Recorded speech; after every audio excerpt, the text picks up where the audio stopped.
now it's Tiger Sports Live on the 50 with Coach Casey Moeller and your host, Mike Vickers. Welcome back to 2026, everybody. Time to get this football season started again. And Casey, it just seems like it was yesterday that we were at the state title game. I know it's been 8 months, but time went really fast and really a celebratory time. It was just a great time. Maybe if you would reflect back on that time of the year and how that season of 2025 ended and into that state championship and kind of how that's felt. Well, it's gone quickly from the end of the season till now, and you keep thinking about it and almost pinching yourself to wake up. It's hard to believe that you're able to accomplish something like that. And I kept trying to think about how you describe that to somebody, and the best thing I can think of is if you buy a Powerball ticket. Everybody hopes that they win, the Mega Millions or whatever, but it's probably not going to happen. Well, that's kind of how, you think about winning a state title. You hope it happens, but the chances are really, really slim. So when it happens, it's like unbelievable. You can't believe that just happened. And so that's kind of the way I still feel about it I can't believe that just happened and that we accomplished that. And it was great to do it with such a great group of guys and the community support. To me, that's what high school football and high school sports is all about, when you have that community backing. And we're very fortunate to have that. I know not every school has that, but it was great and something I think these kids will remember forever. Yeah, for sure. The great thing about those groups, they are special people. And, one of the things that's hard to do is you got to kind of, at some point, you got to transition on to the next group. And leaving those kids is one thing. Some of those kids are back. What's that transition been like to think about, I've got to lose some of these guys, and yet onward we go? Yeah, so a lot of it is, I try to take the month of December and just enjoy it. But once January rolls around, you really start getting into the mode of next season. Preparing the kids, in the weight room and stuff like that. But then thinking about, okay, here's what we got coming back. Here's what we lost. Looking at your pieces and, okay, where can we fit these pieces in here? And sometimes that's just, we know we got a guy at this position, we're going to keep him there. And sometimes it's, okay, we need to slide this guy over here maybe. Here's a kid that had a really good JV season. I think he can fit in here. And so we start meeting as a staff once a month in the off season and start having those conversations. And it's like you get it on the whiteboard, okay, I think this is what happens. And then May rolls around and the summer rolls around, and it's like, okay, now we gotta move this again because it's not what we thought it was going to be, or you're pleasantly surprised by something, and okay, this kid is really emerging. And so it just starts to kind of work itself out, but you got to kind of pre-plan and have a template, and then you can work from there. Yeah, so you just didn't end at the state championship game and showed up on August 1st for practice. Is that what you're telling me? Yeah, it's a lot of once, like I said, once a month we try to meet as a staff. You're going to clinics and learning new things and stuff like that. But it's like the gears are constantly, moving in your head about, where can we fit guys in here and what can we do it? And then look at what you have and, what will we be good at? Yeah. And because I think this team is going to be different than last year's team because we have different people, different players with different strengths. And you got to find out what's going to work for you. Yeah, as you transition to this team, and you talk about these monthly meetings you have, I've been around a little bit this summer. I've really been impressed with your coaching staff. I think I counted like 9 guys on your staff that are – most of those guys have deep roots here. Mm-hmm. And when you talk about meeting once a month, when did you start that? We try to do it in January. So you're like – out of the fire and into the fire, almost, not quite, but almost. It's pretty laid back early because we just got done with a long season, but you do want to plant the seed of, this is going to come pretty quick here the next season. Let's start talking about, what we need to do, who we have back and what that looks like. And it just kind of snowballs from there. And then you meet another month and you get into clinic season and you're going to clinics and you're picking up new stuff. And then you're bringing that stuff back and saying, here's what we picked up at this clinic and here's what this coach said. And is that something we can do? So you just start to kind of build on what you've got on that foundation and just look for ways to improve, because there's so much information out there and it's 1,000 things you can do in football, but what's going to work for you? And not only what can the kids do, but what are the coaches comfortable coaching? I wouldn't be comfortable, coaching inside and outside zone blocking and things like that. So, it's what can fit for you, and just trying to make everything mesh together. Yeah, for sure. I think one of those things when you talk about transition, losing those guys we talked about, that's really hard. Anything special you did kind of earlier in the year in regards to your new group of guys, especially the seniors that you have? With some of those guys, they do leadership training. Okay. And that's probably the biggest thing is they're going to go from, an underclassman Right. to now you're in a leadership position. And we talk about there are leaders who are leaders because of the position they're in, but you also need to be a leader based on, how well you lead. Because if you're in a leadership position, you're going to lead one of two ways. You're going to lead in a good way or you're going to lead in a bad way. And we want to work on what is it we want to see out of a leader? Mm-hmm. What do we expect out of our seniors and things like that? And that takes time. And I've been around enough to, in the old days, it was, you got to be a leader. But we never defined what that looked like and what that was or what we wanted. Because leadership is much different today than when I first started coaching back in 2000, where it was the seniors would just tell the underclassmen to do this, do that, and they would do it because they were afraid. Well, I think today, if you do that, those kids are going to say, I'm not doing that and I'm not playing football. And so our leadership model has changed a little bit, and we've had a lot of success with what Ryan Miller has done in training these guys. Yeah, I've noticed Ryan. He's really taken the forefront on that. You can tell the kids have a lot of confidence in him. And I think one of the things that I've noticed that has really stood out is that leadership aspect, because we as coaches all through the years, we've always said, be a leader, be a leader, be a leader. And you're right. I mean, you're talking these seniors are 17, 18-year-old kids that they're still trying to find their way around in life. And the fact that they've stepped up, I've been impressed with that. They've through the years, I would assume they've had some good models that have kind of led them along the way. Yeah. We talk about that. Who are some of the good leaders that you had at, your freshman, sophomore, junior year, and who are some of the ones maybe you didn't care for? Well, if you didn't like something, then don't do it. If you had a leader that you thought was really good, then try to emulate what they did. But you got to be yourself too. You can't just say, I'm going to be Max Walker, because nobody's Max Walker. Nobody. But some of the things he did, that were positive, I can maybe do that too. So it takes time, and you're right. They're still kids right now, and we're asking them to be very mature and grow up kind of quickly, which is a good thing. I think that's what the sport is about, and if we can do that, some of the on the field stuff will take care of itself. Yeah, no doubt. And to be honest, I think I've been coming around maybe 3 weeks or so, and I've seen the growth. So you guys are doing a great job on it. Let's talk about the work, because I think one thing that, as an opposing coach all those years in one aspect or another, I think the thing that was often I was envious of was the work ethic of the Liberty Center kid. You needed a break. They need a little break. Some of those guys transition into basketball. Some of them transition into wrestling. But when we come back to school after Christmas break, how do you handle that as a coach? Because you got kids that aren't doing some things, and what are they doing now? Well, you kind of have to be flexible with what we do, what we expect.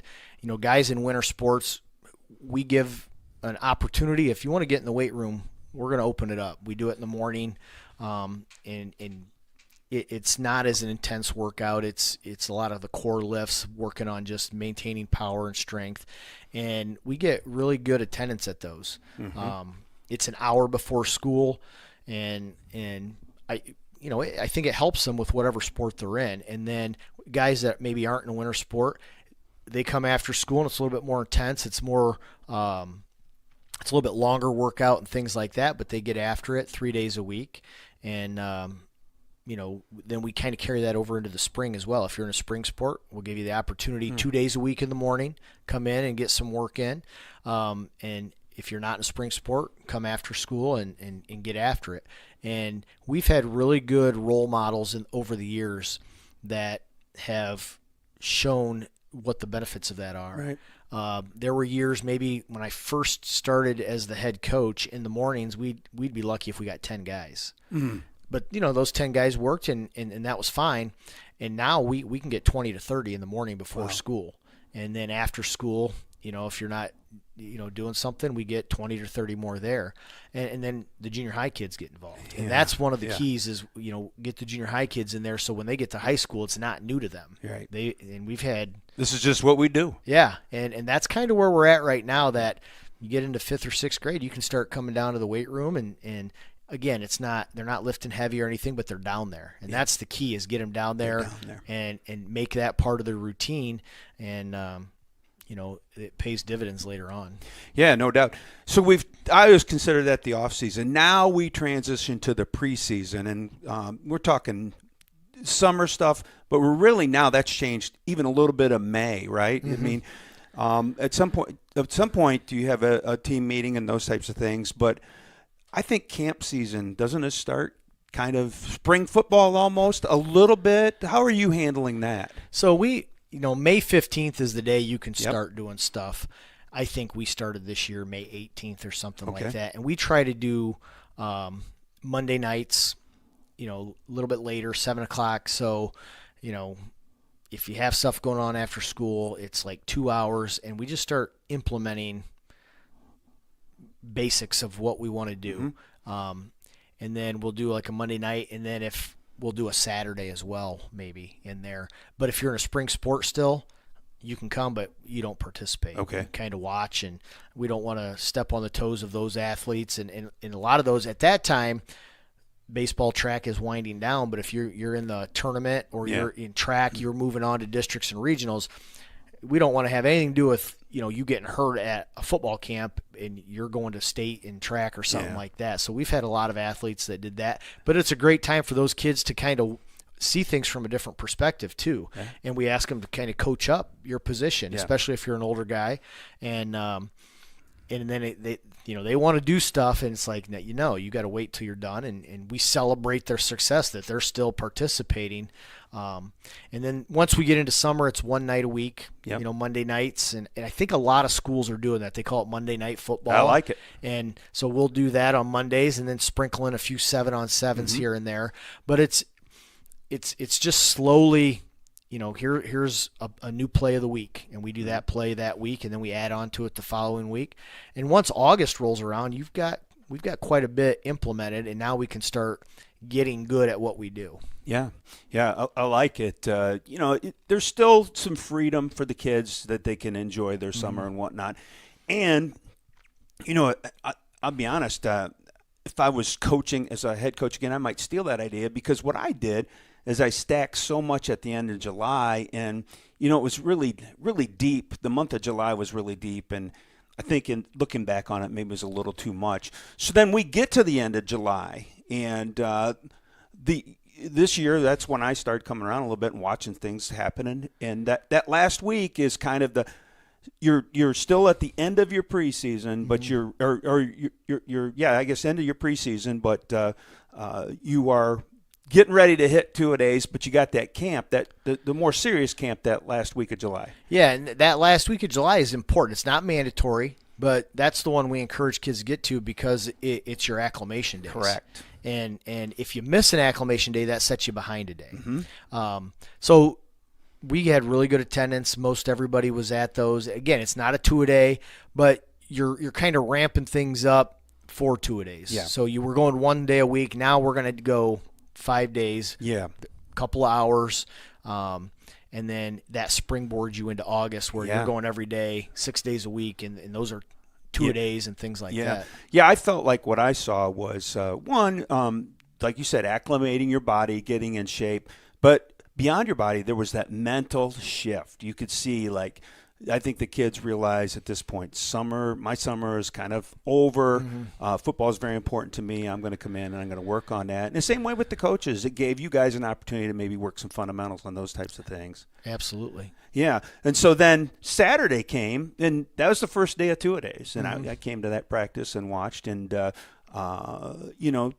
wasn't really your traditional two-a-days. Maybe walk us through what you guys did on that first Saturday. So, when you have your acclimation days at the end of July, that first two-a-day, you're allowed to contact, right. And which is different. For many, many years, you had to go 5 days of two-a-days without contact, then you could hit. But it's a Saturday morning, and we tried to ease into the contact a little bit, and you're not using pads as much, and you get after it, you hit, but it's short bursts of high intensity. It's not, we're not doing, Oklahoma drill for 30 minutes. Good point. It's everybody's going to get one rep of this, and then we're going to move on to the next thing, and we're going to get one rep of that, maybe two, and kind of ramp up. And then we have an inter-squad scrimmage. We divide the team as even as we possibly can, and, we do I'd say maybe 10 plays of offense, 10 plays of defense for each team, and start to evaluate who can play, who's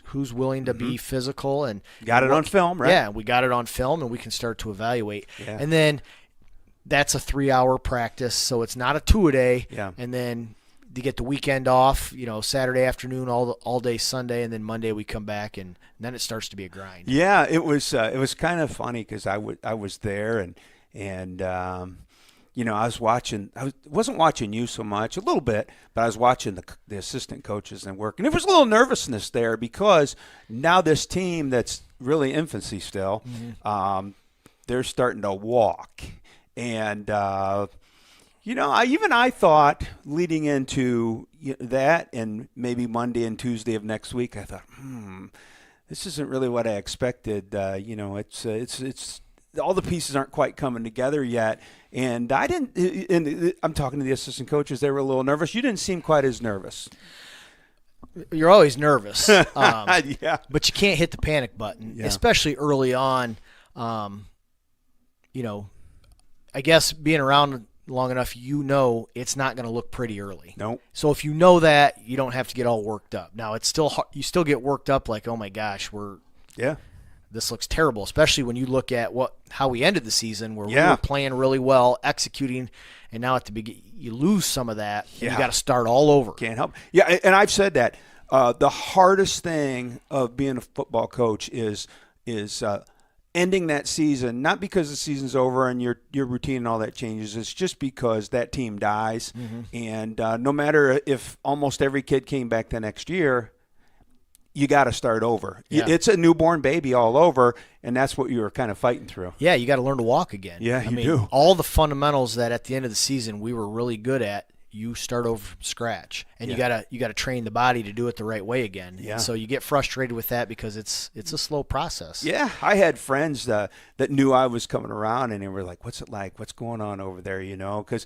I had asked a few years ago about coming when I was helping out at Genoa about coming to practice, and you were fine with it until Genoa got in your region. You said you can't come to practice. I was pretty disappointed about that. So, but hey, it is what it is. I get that. And then so on Thursday, I noted, I'm like, whoa, this is different now. That rust, whatever it might be, the transition, it was pretty good. I thought Thursday and Friday, I'm like, yeah. I told my friends that were asking me about it, I go like, it's back. And then on that Saturday then is Defiance. And talk about that scrimmage of some things that went on and how you felt, all those types of things. Well, I think, part of the, why it looks a little rusty early on too is we have such a big roster. Yeah. And I'm probably fanatic about get everybody reps. Did a good job on that, Coach. And it's easy, especially when you're in a position. I want to get these guys I think might be starters reps, but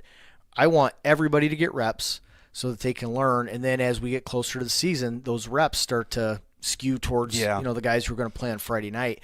So when you give really young guys, like a lot of sophomores who came off of freshman season reps, it looks they're not used to it. The older guys are a little bit better.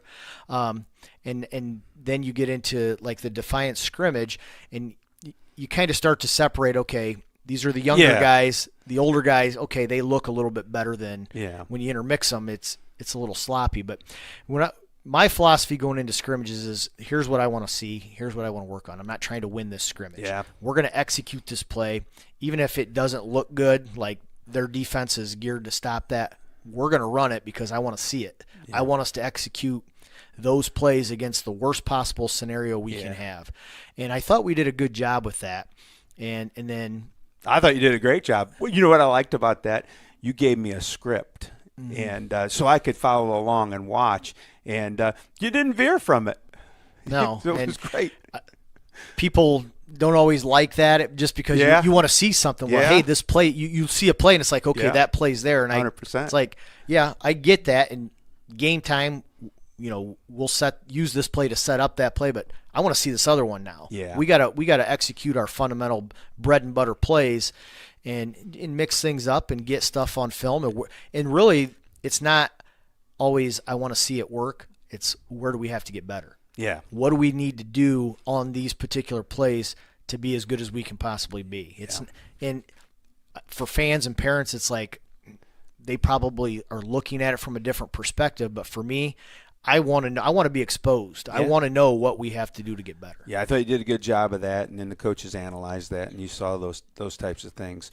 And overall in that scrimmage, in the end result, how'd you feel? Well, anytime you have success, you feel good about yourself, and you think, okay, things are going well, and so you're happy. But then, for us as a staff, we got to watch the film and we really dive deep. Yeah, okay, we scored a touchdown on this play, but did it look how we want it to look fundamentally? Yeah. Is our pad level the right place? Is our angles at the right place? Is our timing on? Because sometimes you get you look at the result and the result's good, but the process wasn't good. And that doesn't last, long term. Yeah. That's, I always talk about years ago, in a scrimmage, we had a kid get an interception, and everybody was ecstatic. I got an interception. Well, he was beat on the play. The receiver hit him right in the hands and bounced up in the air into the guy who's chasing him. So that wasn't good. Even though we got an interception, that's not how we want to do it, because when you play good teams, that stuff doesn't happen. Yeah, for sure. It's and that's one of the things that you let me slip into your huddle, and that's really cool because I can go watch the film like you do. But also, I always kind of like to kind of slip into the side of the huddle, which meant I could look at the roster and I could look at the coaches, and you can see the amount of time people are putting in. Your kids and your coaching staff, they put in a lot of time, and you can tell that element of their game, preparation-wise, or seeing what they did wrong was really a big thing. Yeah, and that's those are tools that are there that most of our kids take advantage of, and They do a good job. And when you're committed to something, you're going to put the time in, and we're very, very fortunate. We've got kids that it's important to them. Yeah, before we transition over to the Perkins scrims, let's talk about the health of the roster. And I'm not talking about physical health. I'm just talking about the numbers. It's impressive to me. There was a meet the team the other night, not only in football, but the health of participation is just really good right now. There's a great flow of not only your roster but across the entire district. Yeah, this I think our roster this year probably ties for the record of the biggest roster we've had. It's incredible, Casey. I mean, it's incredible. I'm starting my 10th year. I know when I took over, I thought if we can have 50 kids on our roster, we can have a good practice. Yep. Because we've had years where we have less than 50 and you get a couple hurt, and now you're in the 40s, and a big chunk of that could be freshmen. So it's hard to have good practice. So I felt like if we can get above 50, well, out of the 9 years I've coached, we've probably had 7 years of over 60 on the roster. That's impressive. And this is the second year of over 70, which makes practice good. And you've got depth. You should have depth. And that's really one of the differences between a lot of programs is your depth, especially at the end of the season, and how you develop guys. Now the challenge is you got to get 70 guys reps, and that's hard. And then the playing time is hard because there's only so many plays in a game. So that can be a challenge, but it's a good challenge to have. Our roster this year, we're pretty heavy at the freshman level. Out of our 72, 25 are freshmen. But that's also good. We want to have a separate freshman class so they can play on their own and develop. And that, to me, is one of the biggest keys, and I think where a lot of schools miss out is they don't develop their younger guys. They'll throw all the freshmen on JV, and you get a couple that play JV, and then you get most of them that stand around and don't play. And so they don't get an opportunity. So we like to separate those, and we find we got to travel all over, and we'll have to play a lot of bigger schools than us. Yeah. Our freshmen are opening up against Perrysburg Saturday, and then they're going to play Toledo St. Francis. Yes. And you got to be able to do that, and that's something I kind of picked up from Tiger Laverde. And I got an opportunity to talk with him and stuff sometimes, and they'll go anywhere and play anybody. And it's the Marion locals of the world. That's what they do to get better. Yeah. And the expectation is you're going to go out there and compete to win, and you're not just going to back down. So we've been very fortunate with that. Yeah, and it really doesn't stop there. We don't have to elaborate on it, but I took a peek over the hill the other night, and there had to be mid-50s or more running around in a junior high program in the 7th and 8th grade team, and that's really something. And the other great thing to you have. talked about was the meet the team, and really I think across all sports at Liberty, especially in the fall, there's great participation, and that's great for the school and it's great for the community that we have so many kids involved, and it's boys and girls. It's pretty impressive. Yeah. And there's not a lot of kids in our school that don't do anything. Yeah. And which is good. You want it's amazing. school to be a positive experience for these guys, and being part of a community and a team is, to me, that's better than any individual award you can get when you've got a group of guys that, we did that together. Yeah, for sure. Let's hit Perkins quick. Little different type of scrimmage, a little different format. What'd you do in that scrimmage, and how'd you feel about it in the end? Well, Perkins is a great scrimmage for us because we know we are going to get tested. They're a very physical team and extremely athletic, and we feel like if we can see that in the preseason, anything we see in the regular season and in the playoffs isn't going to be better than Perkins. And if it is, you're talking elite. Yes. So that's why we want to practice them, or scrimmage them. And the best thing I thought is we competed. We didn't back down. Great athletes, good size. They have that nastiness you want in a team. Absolutely. And, we went toe-to-toe with them and Yeah. didn't back down. And when Perkins made a play, we continued to compete. And you don't always get the outcome you want, but it wasn't like we, hung our head and pouted about it. It was like, get back to work, and I'm gonna get better here. So great scrimmage for us. Really the same thing. Got a script. Here's what we're gonna go through this script no matter what. You deviate maybe based on down and distance, but for the most part, we got through the script just to work on those bread and butter plays. And then as coaches, we kind of work on, okay, game scenario. 3rd and long, what are we going to? Goal line situation, what are we doing? Can we get our special teams on and off the field with 11 guys? Those are the things that I'm looking for at that scrimmage. But compete like crazy, make sure that the flow of the game we're going to be ready for. Yeah, and I thought that one of the things, Perkins was fast, and at first it's hard. I don't care how good your depth is; it's hard to emulate that. And I thought the kids really, once they got Perkins' tempo, once they got their speed, they really did a really nice job. And Justin, come out of that healthy?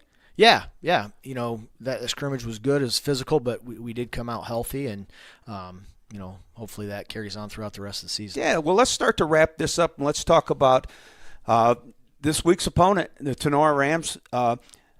What I know a little bit about it is a lot of guys back for them. What can you tell us?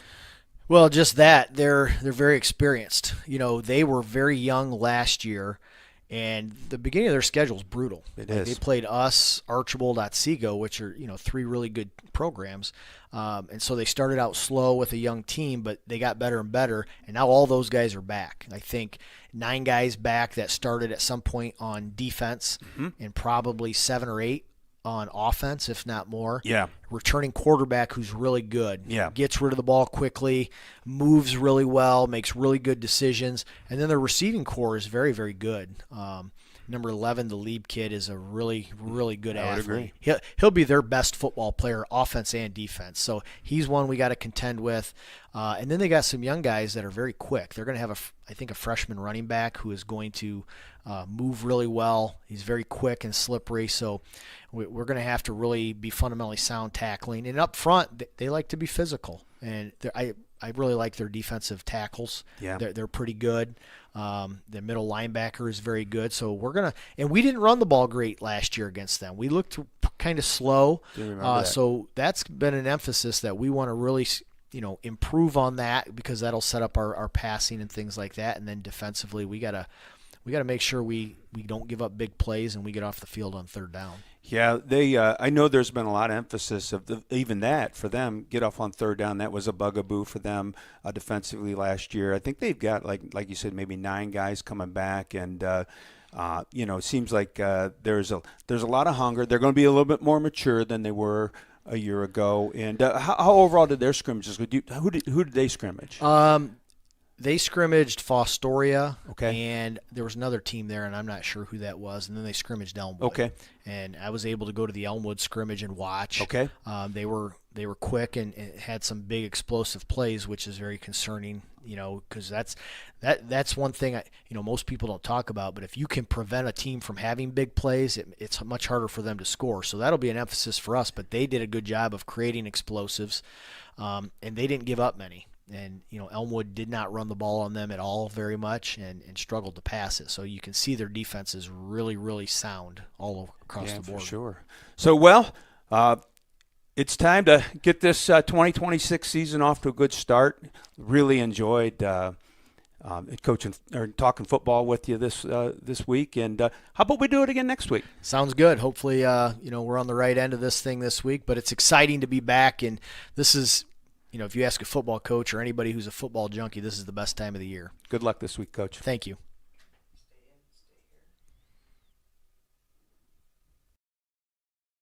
One, go.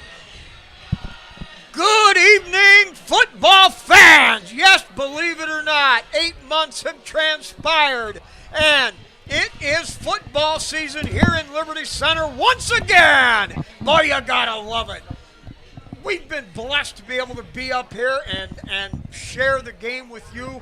This, God is good. Liberty Center football is not better, but just about as good, and you got to like it. Fellas, last year, state championship, we had been working our way steadily up the ladder. We finally win it. Now, where do we go? So, everybody's waiting. Everybody wants to know, what's this team going to look like? How are they going to respond? Can they climb the ladder again? Well, let me tell you this. My observations have been this. Liberty Center has tools, they have weapons, and they have a hungry underclassmen group that is really ready to perform. But led by a few, leave no doubt, seniors. And I think that's going to be the key to our season, is how we can make and establish an identity of Liberty Center Tiger football at its best, how we can bring that back, how we can come to the plate and get a full helping of everything and then load it in and enjoy.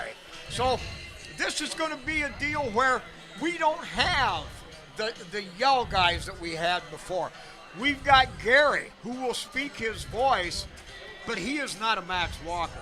Kellen Weimer, who will speak his thoughts, but he's not what Max was, or some of the other leaders like a Thomas Moeller. So that's where we've got to establish what we are all about as Tigers. Yeah, absolutely, Spike. You had some great leadership in that senior class last year. You named them. Max Walker, I think it rises to the top. Thomas Moeller is another one, leadership in that group of the seniors. And, man, what a group. What a group. The all-time winningest class in Liberty Center history.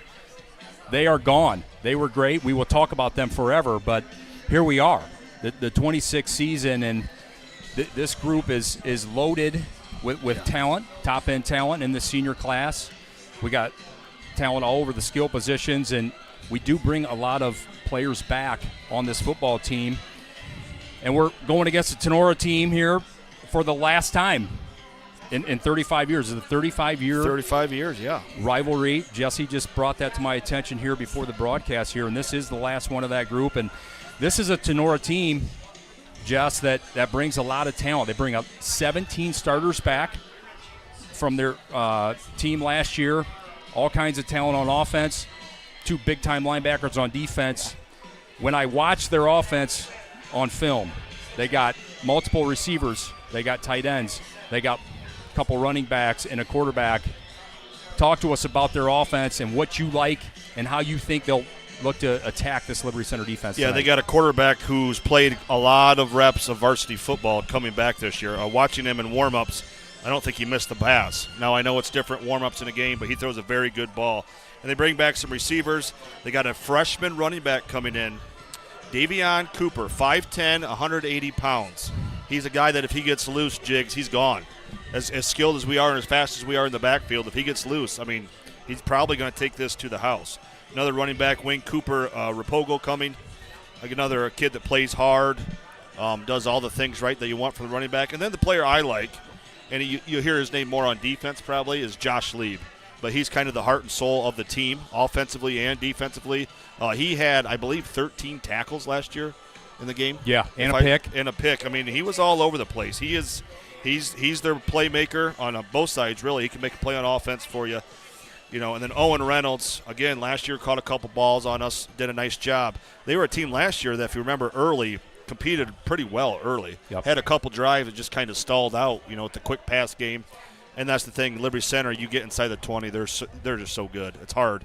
The field shrinks on teams, and it's just hard to get anything. You better hit a big play, or because you get inside the 20, it's tough. You mentioned that in the podcast this week. You have to almost score from far out against Liberty Center because that field shrinks when you get inside the 20, and it is so hard to score against this defense of Liberty Center. And they have some guys that can go, that can break one tackle and take it to the house. There's 2 or 3 guys on this Tinora offense. I'm looking forward to kind of how we match up against them. We have some new players in the secondary. Yeah. We're going to have a new linebacker. We're going to see a new defensive line here for Liberty Center. So interesting matchup, our defense, their offense. As we transition to Tinora's defense, Spike, I think the 2 players that kind of stand out for them, they're 2 linebackers, Josh Lieb, Kobe Bum. These are two players that had 100-plus tackles last year. They run kind of their linebacker corps, make a ton of plays in the backfield, intercepting the pass. I think Lieb had 2 or 3 interceptions last year. So they kind of anchor this defense for Tinora. And this is a Tinora team that played pretty well against Liberty Center's run last year.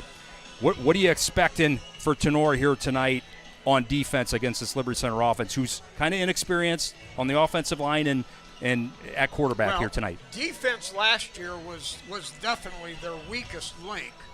And so while they have improved, I mean, you always go back to your schedule. And the GMC, although it was better last year and the NWAL was down, I think the strength of the teams, there still is that built-in edge, and I think that's something. But to me, Liberty's offense, they're the kingpins. I really don't care what their defense has or how they've improved. I really think if you take all the skilled positions as a group, as a unit, this may be the very best offensive unit we have ever had here at Liberty Center. We can catch the ball. We can run after the catch. We can run so many different plays, variations of offensive sets. I don't think there's any way that Tinora or a lot of our opponents this year are going to be able to match up with us. Right. Jess, if you watch the film from last year, they did kind of neutralize our run game in the first half, and I think a lot of that was kind of schematic. Some blitzing and guessing and some of those things. What do you expect? They were not going to let number 30 last year. There you go. Beat them. All eyes right? on 30. So we went to. You and I talked about this before here, Jigs. Liberty Center had 17 first downs last year. 9 of them were passing. Right? That's not Liberty Center football, but we had to air it out a little bit to get some passing going. We had 158 yards rushing on 29 carries, which is not terrible, don't get me wrong, but for when we were averaging 13 yards, some of these kids the rest of the season, they did a good job of gumming up the inside and taking away some things that we like to do. So, I mean, I expect to see that again from them tonight. Our offensive line, it's interesting, right? We're going to have a couple sophomores on the line to start the year. Right. And I don't care what you say, how good they are or aren't. When you're a sophomore, it's different. And obviously they're going to be better players as the year goes on, but that first step, when it really matters, is we'll see here. I mean, Liberty's got some stuff to prove on that side of the ball too. Spike, you hit on the Liberty Center top-end talent in this group, and where do you start with the weapons that Liberty Center brings here tonight? I mean, it just high level. You got Division I athletes at two running back positions. Gary Cruz, Jackson Lonzak. You got Ethan Gray. I mean, it just keeps the list just keeps growing there. This could be in any given game. We could throw the ball 2/3 of the offensive plays and be effective. Liberty Center is a run team. It's the wing T offense, but we can do so many things now better than we've done in the last even 5 years. I mean, we've got so many. You can use Lonzak as a tight end. You can use him as a wing back. You can use him as a blocker. You can use him as a running back. Now Ethan Gray has even moved into the backfield. He'll get a lot of reps back there as a halfback with Gary blocking for him. How would you like to have Gary? Yeah, I kind of like that guy leading up in the hole. And vice versa. Ethan Gray knows how to stick the helmet in and throw the shoulder pads out and move people as the lead back. Yeah, absolutely. He's tough. Absolutely. The quarterback position tonight for Liberty Center, it seems like Jack Badenhop is probably going to get the start tonight, Jess, and this is a sophomore that's just got a ton of talent. We've seen what he can do on the basketball floor as a freshman, and this is a 6'4" guy that can just make all the throws. He can run. He can do a little bit of everything. He's bound to be a Division I athlete, but when you're a sophomore, the game is a little bit fast as a sophomore when you are starting. So what do you expect from Jack Badenhop here tonight? We could talk about the athleticism and all the throws, and he does have all that. With Jack, it's poise. No situation is going to be too big for Jack. Pretty even-keeled. He's not going to get rattled. Will there be mistakes? He's a sophomore quarterback, people, so there's going to be some mistakes, okay? But he will make all the plays, and he will make some eye-popping plays for you as the year goes on, too, running and throwing the football. Oh, yeah, he's an athlete. Plays for him to kind of run a little kind of a little hesitation draw.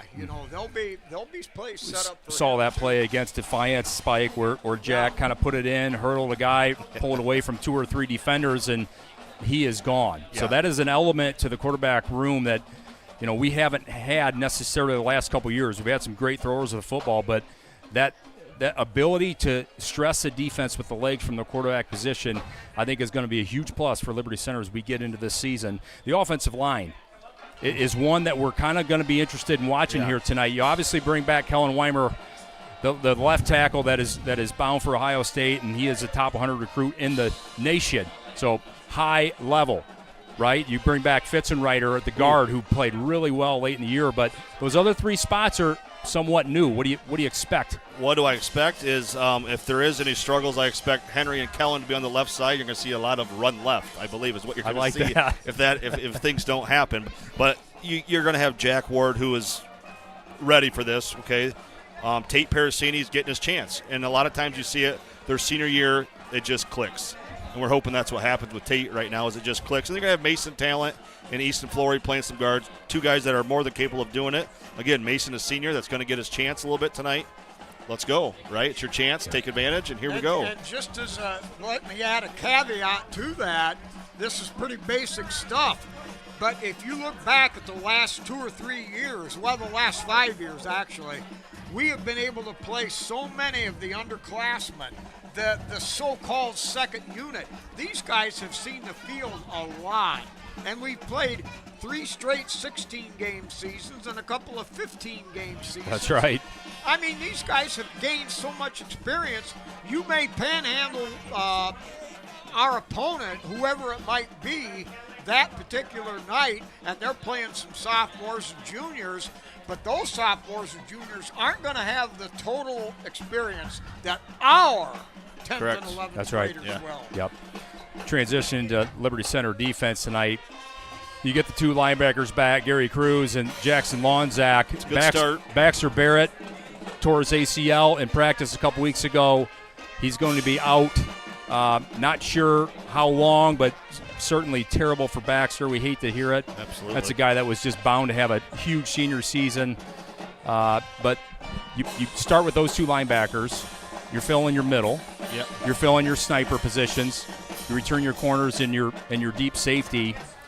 I'm interested in watching these snipers tonight, and really against a pretty good pass team, pretty sophisticated route tree that is going to stress these guys early and often. Yeah, I think what you're going to look for tonight, to me, is you talk about the secondary, the snipers in the rover position, right? Brand new.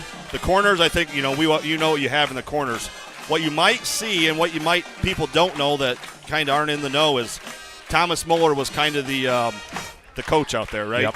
He got people lined up. He helped people get lined up. Absolutely. You know, I mean, athletically, yeah, Tatum will be fine. He'll give us all that Thomas had plus some more. But, you know, in the sniper position, do we have that guy? You know, it might be Ethan and Isaiah, you know, that kind of been there, done that, kind of help guys. Because this defense, when they switch things off and they go that way, sometimes, you know, it is tricky. It is tricky. And if you're not talking, they will hit a big route on you. So. Defensive line-wise, we saw some Colton Weimer, the young sophomore. I think we're going to break here. Alma mater.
What's that?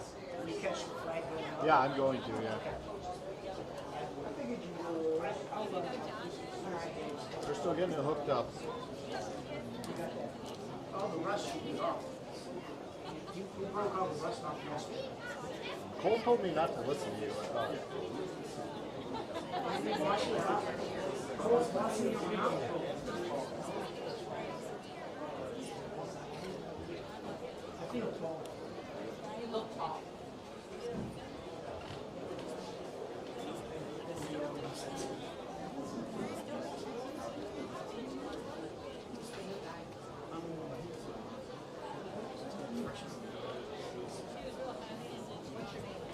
Ladies and gentlemen, we live in a great country with freedoms like no other. To honor America and in respect for all who have served this great country to defend these freedoms, please remove your hats and join us in the performance of our national anthem, the Star Spangled Banner.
Here they had the flag presentation, put it up for the year, and we will get ready to go here. Tinora comes out of the tunnel to finish our point here on the Tigers defensive line. You return Kellen Weimer, Henry Fitzenreiter. Those are going to be staples on that defensive line, and a couple other players to keep an eye on. Colton Weimer has had a good preseason so far. I think he's going to get a lot of time at the defensive line. Lucas Leidy is another player you're going to see on the defensive line, and we'll see kind of how that adjustment happens with some of these new guys. I love to see new guys on the defensive line and kind of their impact and energy and guys coming off the edge. Yeah, Jigs, I mean, you look at what happened the last 3 or 4 years with this run we've had, and we've dominated the line of scrimmage. I mean, we could talk about, yes, this is the best skill group I've ever seen and all the things, but it don't matter if you can't block and you can't tackle on the defensive line. And it'll be interesting to see how we develop our defensive linemen this year. I don't think we're as deep right now as we were the previous 3 years to start the season. I think you'll see that change as the year goes on and some kids get some more reps. But, yeah, that's going to be a huge part. You know, we have, especially last year, you're missing Hunter and Logan Cifuentes, so that's huge. Big time. And here they come, Tiger fans! Those swifts look like Dennis Black! The Liberty Center Tigers! Yeah! Right on the field by number 30, Garrison Cruz. Spike, I love this jersey combo. You get the orange bottoms, black tops. So clean, looks fresh. We got a great night for football. A little rain earlier kind of came through. Looks like that's going to hold off. And, man, it is 70 degrees, no sun, no wind. It is a beautiful night for football. Great to be back home. I love opening up at home. Yeah, they moved the flagpole over to the opposite corner. They got more stands in down there.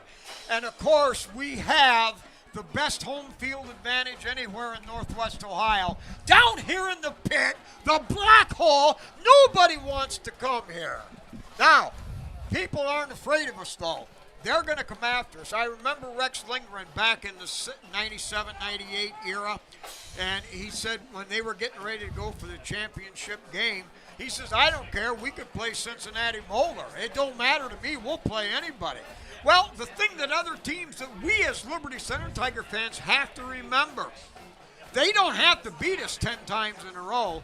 They only play us once a year. That's all they got to do. They only have to worry about beating us once, and they're coming after us. They want a piece of our tradition, our legacy, and so Liberty Center has got to make that adjustment. Yeah, absolutely. Tinora won the toss, and they will receive the kicking game for Liberty Center. We lose Max Walker. We talked about him in the podcast and forever.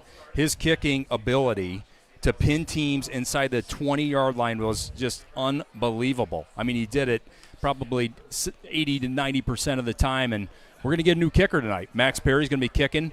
We'll see how deep these kicks go, what the starting field position looks like for Tinora here tonight. Yeah, Jiggs, Spike, I mean, field position is huge. Casey's kind of an old-school coach, and he'll tell you that too. We have absolutely dominated field position the last 4 years. Yep. Where we get the ball and where they get the ball it's crazy. And, again, we don't know the stats. We just watch the games, and we've seen it firsthand. It is something to watch tonight. Another thing on this kickoff team, Spike, is we have highlighted this for years, but this kickoff team has some just assassins that are just looking to get a piece. You get a lot of young kids. Blood. You got freshmen at times. You have young sophomores that are getting their first looks on a Friday night. Who is going to be the player this year that really stands out, that's getting down there, making plays, making big hits? I mean, we got some new guys out there. I am interested to see what happens here with this kickoff team for Liberty Center. Well, this is where Animal House is created. Some of our great future stars are down there right now. I mean, look at some of the names. Badenhop, number 5. Yeah. Jake Way. Brady's been doing it for 3 years now. Yep. Yeah. Jake Way. And you got some fresh ones. I see 44, Landon Ward. I saw number 15, Drew Silvas. Number 3, Roston Peters. We got Easton Flory on it. Some guys that probably didn't run down on it last year, trying to make their name here. It's a good spot to do it. But this is the springboard, right? Yeah. As a young player, you get on special teams and you flash, you make some big plays. That's how you start to play in the rotation, whether offense or defensively. But this is a place where you can make your mark. Special teams has been so important for Liberty Center during these deep playoff runs, and I expect and believe you me, excellence. The coaches, as much as they're going to dissect and bisect every offensive and defensive play, they do the same thing with special teams. They tear that apart, lanes and cutbacks and covers, and I'm telling you, they're pounding the root all the time. No identity is too small. Spike, I left one guy. Caleb Lester, I see, is also out there, a sophomore that's, again, tough kid, all right, trying to earn his here. So it's another one to watch out on this kickoff team. Brian Hefflinger's done a great job with these special teams. He takes it very seriously, and that's a Liberty Center legend there on the sidelines, and he is ahead of that group, and he's done a great job. Yes. Here we go, Spike Whitman. Here we go. Oh, yeah, baby. 2026. 31 years. NCTV5 now is transformed over to Tiger Sports Live. 31 years they brought you this football broadcast. The fans are coming alive. Oh, you gotta love it. Perry back to kick, approaches, lays the wood to it. Great going kick. Deep down in the corner. It's gonna hit and finally roll into kick. the end All right, zone. I like that it. was just like a putt that you got a good chip on. It backed up and thought was going to stay in play. Wow, what an excellent kickoff. Yeah, Perry Matt, got it deep. He sure did. He in some of these preseason, they've kind of been landing, 15, 20. That was a great boot that time. And here we are again All right, at the 20-yard line. Set the at the tackles on defense. We got the Weimer brothers. In the middle at nose guard is Henry Fitzenreiter. Linebackers, Lana Zach and Cruz with Ward in the middle. Inside, snipers, Brady Badenhop, Adam Foster. Corners, Isaiah, Ethan Gray, and then Tatum as the safety. All right, give up the middle. Hit right away behind the line of scrimmage. A loss of a yard. Tigers all over that right away. I think that's Lonzak in there first. That linebacker, you're going to hear his name a lot this year. Spike Whitman, he got underneath, and the rest of the Tigers kind of rallying around there. And we've talked about Tinora in the run game. They got to try to establish it, but they had no success last year. But I think they're going to try. They have to try. They have to keep this defense honest. You're right, Jigs. They have to try something here. Trip receivers to the wide side of the field. Quarterback out of the gun with a single setback. Dropping back to throw. Dumps it over the top. Oh, my. He's going to the house, baby. Picked it off. It's a Liberty Center Tiger touchdown. Ethan Gray read that all the way back at the 30-yard line.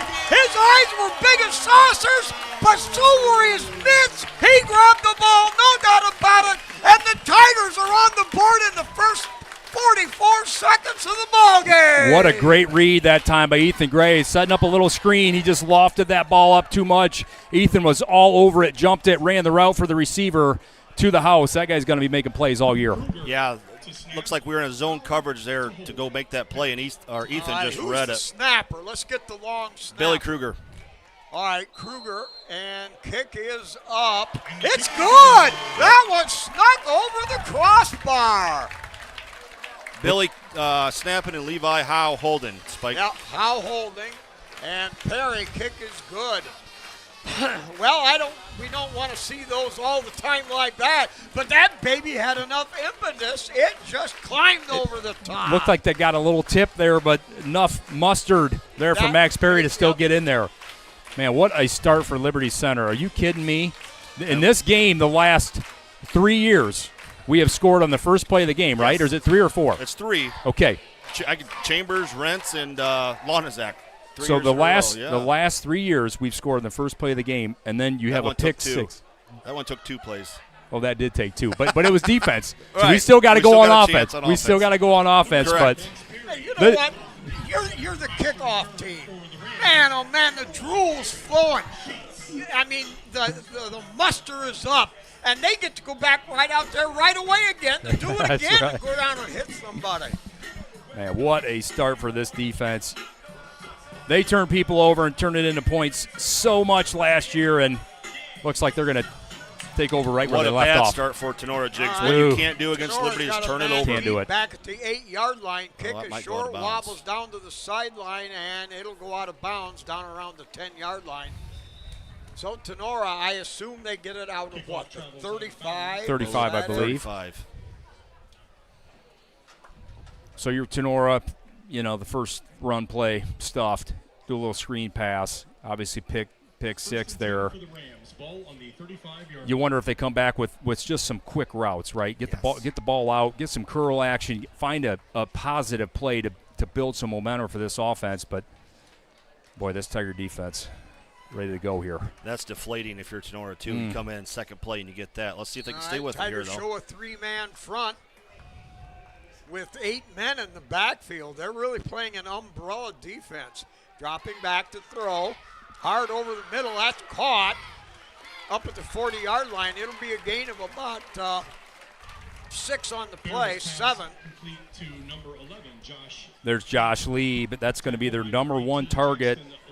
Not named Owen Reynolds tonight, and there's that quick pass, right? Yeah, little curl, Yep. 5 to 7 yards. That's an 8-yard gain for Tinora. Nice first down play. Now the Rams split out 3 to the wide side over here with a single setback in the pistol. Give straight ahead. That ain't going nowhere, baby. Met right there by number Easton 51. Flory. Easton Flory come barreling through there. That's a young fella there getting his first start, the middle linebacker spot. And you want to talk about gaining some confidence. It's a great first play there for Easton Flory. Coach Weimer or Coach Bryan had a blitz on there. It was like a mic coming through the B hole, and just no one picked it up. Great play. Oh, boy. This is where Tinora doesn't want to be, Spike. Loss of 3 yards. That makes it 3rd down and 6 now. Again, straight drop. And incomplete. A quick out and then back up. Farrell's pass intended for number 11, Lee Great job to the there. hash mark. Great but job there by Ethan Gray to squeeze that slant route down. He's all over it. Tight window. He's able to get a hand and or knock that out. Tenora's going to punt again. And, guys, we saw this combination last year. Ethan Gray, Isaiah Badenhop. It is must-see TV, and they can take it back at any time. Anytime. Guess what? We got about 2 or 3 guys on the bench that could probably do it, too. Right. all right, so Tinora with a 4th and 6 from their own 39 in punt formation. Badenhop and Gray standing back at the 25. Short punt. That's going to hit down around the 35 and go out of bounds. About a 23-yard punt is all, and so the Tigers coming out of there with relatively good field position up across the 35-yard line. Spike, for a sophomore quarterback, you couldn't ask for a better start than being up 7-0 on your first possession, right? Yeah. All right. Pretty That kind good of get a little feeling. the jitters Now, out. what are we going to see from the offense? These guys can throw. They throw swing passes, out routes, dump passes. They try to get one-on-one coverage all night long. But you got to believe they're going to try to powder the football. Going after you. Tigers with the Gary right here. everybody in the backfield. Gary on a jet sweep coming around this way, leaps over a tackle over there, stays on his feet, pounds past one, dives forward for about 7 yards on the play. Vintage Cruz. Gary Cruz, nice 8-yard gain there. Spike Whitman, we're going to be calling that guy's name a lot this year. It's going to take 3 or 4 guys to bring him down. He is a load. Nice little first down start there for the run game. All right, 2nd down and 3. Tigers come out with tight end right with 2 wing backs set. Cruz in the backfield. Now motion this way to Gray. Now they play action. Up to throw. Got a man out there. Caught! Murdoch down at the 30-yard said he line. dropped Went it, up in Spike. the air and yanked it away from the defender. dropped it, What a Spike. grab. Yeah, I think he dropped that. Spike looked like he bobbled it. Or if it got hit out, I couldn't Oh, see. Yeah, I'm sorry. I thought they're he gonna hung call it on. incomplete. Okay, what? He hit, rolled. Yeah, and then I think it kind of I'm not so bobbled sure out the there. defender didn't have a hand in there also, too. It was a really good effort by Tatum to go up and Good get first that. ball. Good first ball pass. there by Jack Badenhop. Nice fake. Kind of led on the boot pass there and just couldn't quite hold on. All right, 3rd down and 3. Double wing package. Motion this way. They're going to run a power good this block way there. to Gary. Gary breaks through one, straight arms another. Oh, yeah. Pounding right over Oh, the my. top. Breaks a tackle. Still going. Carrying 2 tacklers inside the 30. Down to the 26-yard line. Bingo, baby! Boy, jump on the freight train that time. Ethan Gray, great kick-out block there. And Gary Cruz, he's going to carry people all year long. You better just grab and hang on and hope others are going to come. Unofficially, we'll call it 31 yards. Boy, oh boy. Gary coming out in mid-season form. All right, we've got Lonzak wing on the left, Gray wing on the right, Gary the single setback under center. Badenhop, he's going to give it on a jet power sweep to Lonzak, and Lonzak maybe picks up a yard or 2 right into the teeth of the Tinora defense. They swarmed to the ball. Good rally there by the Tinora defense, and that's going to be the key, Spike. If we're going to run the ball on first down, first and long, that's a 1-yard game. Now you got 2nd and 9. Hopefully you get to a 3rd and 5 and get us in 3rd and long here. All if you're right, Tinora. Tigers show a double wide out to either side with the wing left set. Badenhop alone in the backfield. He drops, throws, and that's picked off over there. Gray grabs him, and now help from Murdoch, and they finally bring him down back at the 40-yard line. So Tinora grabbed a chance to pick up that lame duck, and boom, now they're back in business. Spike, we talked about Josh Lieb a lot in the pregame, and there he is in the hook zone again. He had a pick against us last year. Read the eyes of Jack Badenhop, kind of came underneath that route. Nice interception there for Yeah, Tinora. Jack kind of stared that one down. Again, sophomore mistake. It's going to happen. That's Jack's right. first 2 balls have been a little – Jack throws a tight spiral. You can tell there's a little nerves, right? Yep. A little wobble here the first 2. He'll be fine. Good Let's get place it back to- on D. You learn from your mistakes. Exactly. Josh Lieb, who intercepted that, have a comment on him in just a second here. All right, now a little more straight formation. Give them Oh, a second my. back. Met Ooh. by Lonzak in the backfield. That's going to be another Ooh. loss. Lonzak stood him Oh, up my. a yard behind the line of scrimmage. You know, that guy is just going to bring violence all year long from the outside linebacker spot, and that's a freshman. Davian Cooper. Got a lot of upside, but there is no match when you got Lonzak unblocked coming from the outside. You know, I wanted to mention this. You know how Liberty Center family traditions and the name follows them as they go. Well, Lieb, I knew his dad from way back when, and tough guy. This Lieb is the same way. It's just amazing how that follows. Now, swing pass in the backfield. Nice. And grabbed and hauled down there. Isaiah Badenhop, Lonzak, and Jakeway all in there on the hit. It'll be a gain of 4. Really like that play by Isaiah Badenhop. Stayed outside leverage, was able to kind of put him back inside and then still evade the block to make that tackle. Great play by Isaiah. I think you're going to see more of that kind of stuff, Jigs. You're going to see the quick hits, stuff like that, and eventually take a shot over the top if you're Tinora.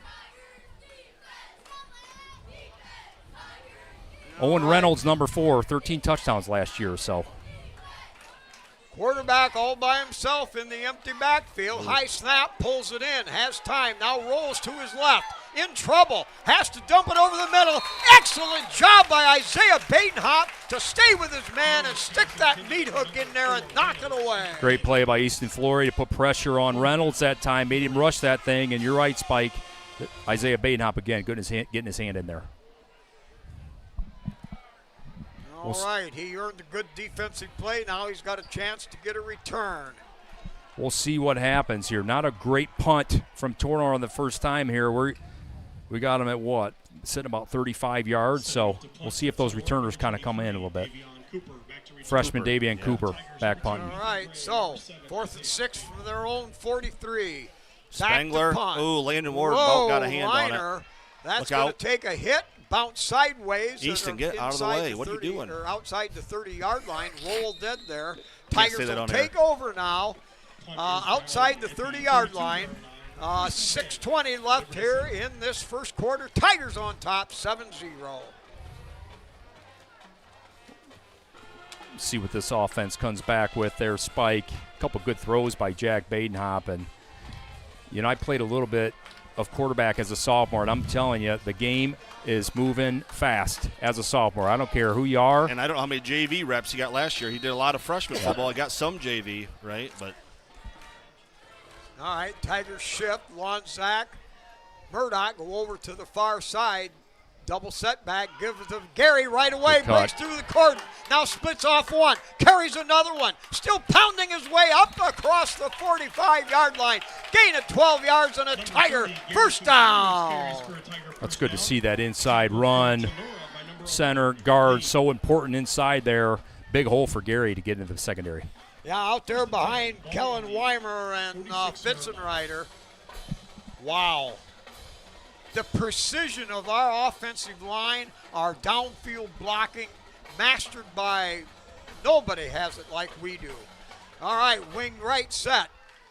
Now it's reverse to Lonzak. Lonzak cuts it outside. He's got one man to beat. Stays on his feet, twists and turns down the sideline to 10, and he's into the end zone. 54 yards for Lonzak on that reverse, coming back around, and the Tigers on the board again, 13-0. Yeah, that is such a standard play for Liberty Center. That inside reverse, you get everybody's eyes going Gary the one way, and then here comes Lonzak. And he's wide open spaces, and one stiff arm, and he is gone. Wow, I think you're going to see that play a lot this year. Yes, you Jackson with Gary. Like you said, eyes go to Gary. Here comes Jackson. The kick is up. Good snap. And the kick is good. And hold good. Kick is up, and it is good. Now, that time they had their timing. They took care of business, and we hit a beautiful extra point. 14-0. Tigers on top. 5:45 left here in the first. Yeah, you got two guys in the backfield like Garrison Cruz and Jackson Lonzak. I mean, these are just players that can absolutely go at any time. They can run away from you. They can stiff arm you. They're stronger than you. They're probably faster than you. And that's not even talking about Ethan Gray yet. I would say we yet to see probably the most elusive one. Just wait. Just wait. So that's some of this high-end skill position talent this Liberty Center football team is going to have. Number 9, Max. You know, in practice, I'm telling you, they throw the ball 60% of the time. I mean, I'm not ever worried, no matter what situation or against what school Liberty ever comes up against. They're prepared to do anything. Right now, though, I think we're seeing the power game, the game of let's muscle it out.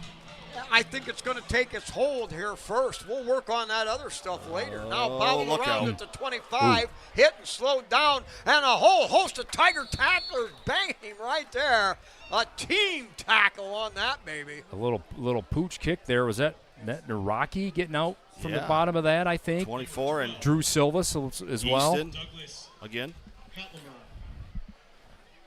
You know, when you can pooch something like that and still get a 26-yard line, that means your coverage team is getting to the football. People are going to complain because usually they're inside the 20. So what are we going to do? They're at the 26 this year. We might. You're losing 6 yards of field position. 58, Come on now. Trey Flory in there at nose guard. All right, 5 wide out set, empty backfield, drops 3. Looking, rolls right, now fires out there for the sidelines. Blanket coverage by Ethan Gray, and a difficult pass at best to try to complete. Second down coming up. Pretty good ball there that time by Owen Farrell. I think we're just going to see what we expect from the corner position this year. I Yeah, mean, there's just yeah. going to be tight coverage. I thought he had a little room to run there and get some yardage, but thought he had the receiver too. Good ball. Tigers already showing their depth. They continue to run people in and out every play. Now again, the same 5 wide out set for Tinora. Back at their 26. Fires all along the flats. That's going to be out of bounds. No grab. That'll make it 3rd down and 10. Really impressed with Ethan Gray so far. He is just like he's on a magnet to these receivers so far. There is just no room to make these passes. He was all over that one. Pushing Brian, that thing to the when do we sidelines. see the deep shot here? Right, they got to try it. Well, don't you they? got to. I mean, it's the probably stop and go, right? The out and go. When your corners are sitting and squatting like this, and all the receivers, you got to try to That or keep you them might- honest. Maybe the seam. Maybe someone goes up the seam All right, here. the defense adjust. We've got 4 wide outs to this wide side of the field for the Rams. Back to throw. Now way to takes get off. skinny. Thinking about that. Shagarino! Bam! How about Colt Weimer getting around the tackle that time, getting skinny? You know, he didn't Yes. take that big loop around Spike. He got right to the quarterback. Big-time sack for the young sophomore. Yeah, Coco, baby! That guy, you're going to hear his name a lot this year. He has really impressed in the preseason. He's just so quick in practice. And while he's quick, he moves with a graceful pow right in your face stuff. All right, 4th down and 12 in punt formation. Short line drive, low, get and that's one. going to be picked Here up we at the go. 40-yard line. Breaks 2 tackles. Uh-oh. Now cuts back the other way. Oh, It's boy. Isaiah stays Oh. on his feet, spins. And down across the 50 to the 47. We've got a late flag. Might be getting a black in the back there from the looks of that one, Spike. Well, you know, let me ask this. When you make a cut Yep. back against the grain, is that a typical play? Yeah, well, it can't. It can make it tough for you, the blocker, because you're setting up in one spot. He turns the field. That guy's blocking. And if you can't get your body in front, it's a tough play that time. Liberty Center charged with a block in the back. But with these two returners, they can do that a lot. They can flip the field and make things happen. He about broke that thing wide open. Tremendous return. Oh, my. Agile, versatile, and mobile. I think Tinora on offense, you saw him kind of go away from the run already. Yeah. 2 run plays, negative, all pass, and that's All not. right, Tigers come out with a double wing set. Cruz the single setback. Now motion. Gray. They're going to fake it to Gray. Play action. Has time. Now has to tuck it up. And Badenhop's going to be hit for a 5-yard loss. Spike, they had that covered up pretty well. I think Boy, Jack they made the must right have. decision. Yeah, Lon and Zach was covered. We had the guy on the deep 7 cut. He was covered. They had it all covered up pretty well. Good job, Tinora, there in the secondary. Yeah, really good, pretty good pressure there by the defensive line, too. Carter Radzik, 5'10", 265, senior for Tinora with a big sack. So now Liberty Center looking at a 2nd and 16 back at their own 34. Wide out to either side with Gray and Gray takes the handoff, pounds it straight ahead. He'll pick up a couple Number 2, Ethan Gray. carries right up the ball. middle, Tackle but by it's going to bring up now 3rd down and 13 for the Tigers. They need to get to the midfield stripe. Quick dive play that time. Was able to get him tripped up. 3rd and long here. We'll see what Liberty Center decides to do. If this is 4-down territory, if they get half of this, try to go for it on 4th down or not. Liberty Center is very capable of throwing it downfield, but the majority of their pass routes are the outs and the swings and the Drags. And a lot of the get over the middle stuff, like the drag over the middle. So we'll see now what they come up with. Yeah, play clock running down there. Good timeout there by Casey. timeout. Liberty Center, their first timeout of the half. Yeah, getting back to the Tinora offense, it's just, man, if you can't establish a run game and just keep us honest, it's just easy to defend against because you're so good with your secondary to be able to jump some of these passing routes. Well, they're trying our corners too much, if you ask me. They're better off trying to test our snipers to see what, because they've had no luck so far against Ethan and Isaiah. Hey, while we got a break here, timeout, let's talk a little bit about the Tiger Sports Live schedule. Tomorrow, and this is an irregularity. Usually if we have a home football game, the JV game is away. But tomorrow, Tinora will bring their JV squad here to face our guys. They've got some field maintenance going on, so it's not ready. So that'll be at 10 o'clock. We'll have that broadcast. Colin Tamarine will be on the call, CT. And at the same time, we'll be streaming the volleyball matchup. The girls will take on the Lady Panthers of Stryker. That's at 10 o'clock also. So we'll stream that. There'll be no broadcasters, and we will broadcast the JV game. All right, here we go. Setting up. Lonzak spread wide to the far side. Baden Hop over here. Now motion. Gary coming to the outside. Rolling out Baden Hop. Fires upfield. He's got a man out there. Hit. And that ball falls away. Incomplete up around the 50-yard line. Well, it was first down territory area. They're going to play defended, and it'll bring up 4th down for Liberty Center. They're going to have a hold. They're going to decline it. It's going to be 4th down for Liberty. Man, that's a great ball by Jack Badenhop. Rolling out. How about that comeback right to the sticks? Had it drawn up perfect for that first down, but couldn't quite connect. Use your hands. Use your hands, not you're your right. body. That was smoothness out of Badenhop's part. It's a great ball. He threw off the wrong side, but got himself turned and twisted and set up. All right, Gary Cruz standing back at his 24-yard line, set to punt here on 4th down.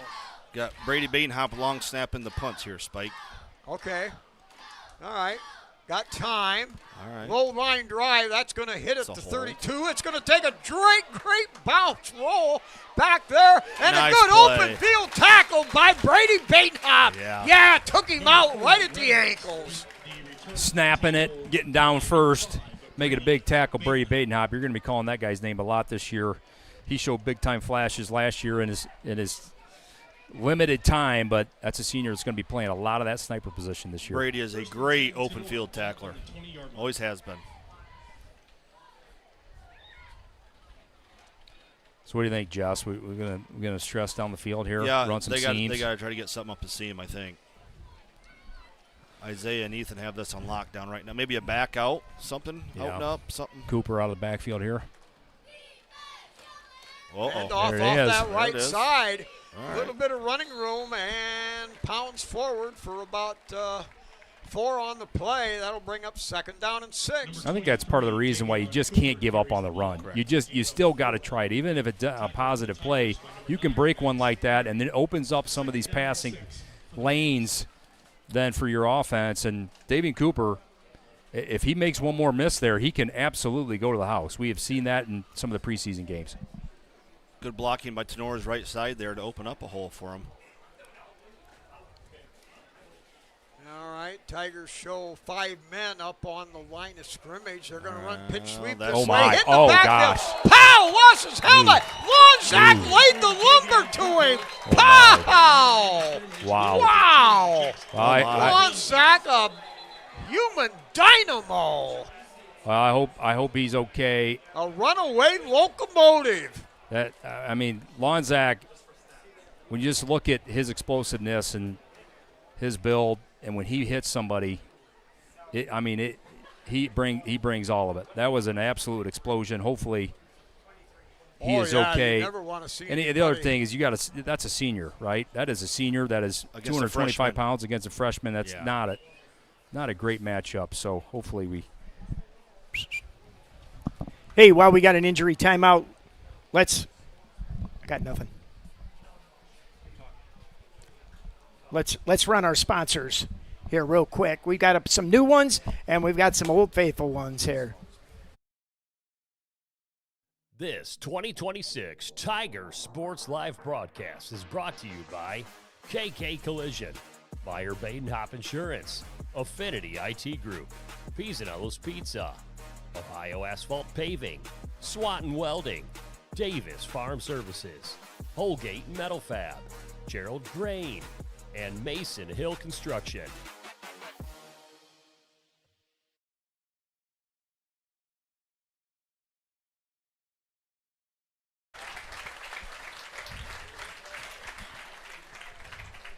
Davian Cooper getting help off the field. He got up. That's great to see. Young freshman, we've talked about him a little bit already. He's got a lot of upside, and hopefully he's going to be okay and get back in this ball game. Jackson Lonsack is just, man, oh, man. We're just going to see plays like that from him all season long. He is so explosive. When he gets beat on something, his closing speed is incredible. He's huge, but he's fast, and on top of that, he's quick. Yep. It's not like he had a 10-yard running start. That No. was a 4-yard burst. That's right. That was something. All right, they got 5 wideouts, back to Here we throw. go There's a again. pressure, rolls away from that up to the 15-yard line, Quarterback's not gonna lofts it run. upfield, and just over. Oh, boy. Ooh, boy. That's tough. Yeah, Well- Spike. That's how they teach it, right?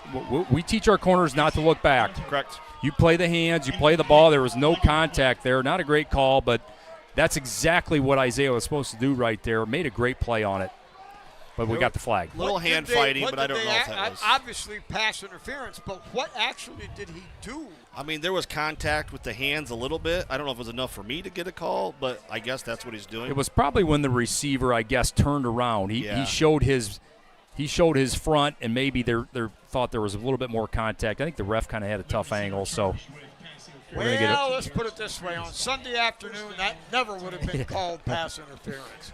Down here, okay. I thought it's Owen Farrell had a 15-yard long way to run penalty. there. I thought Yeah. he was going to take That'll off. That was push it. open. First down up to the 35-yard line. Now in a conventional set, single setback, give off that left side and come up. Ooh. There's Tatum. Support. Was that Tatum Murdoch? Wow. Yeah, Murdoch's, he's going to come downhill this year, too. That's going to be a guy that's just waiting for you to get through these linebackers so he can do some damage. Great fill that time and wrapped. You're going to see that sometimes with Tatum where he wants to fly in, but that was a great job to hit and wrap, get him in the ground. That was Rapogel that time at the running back. I haven't seen him that much. I think that might have been one of the first runs we've seen from him. That's All a right, senior, as a good second running back. down. Second down and 8. Ball at the 37-yard line. Again, empty backfield.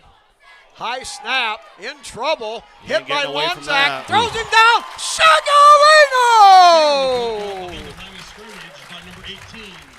Segarino! Ooh. I don't know. That's a guy you can use as a chess piece on offense and defense, and he's too quick for an offensive tackle to block, and if he gets unblocked, his closing speed is so incredible. Jake Loss of 10 Parasini on getting the a play in there. And all it took was Defensively. that split second high snap. And that's, wow.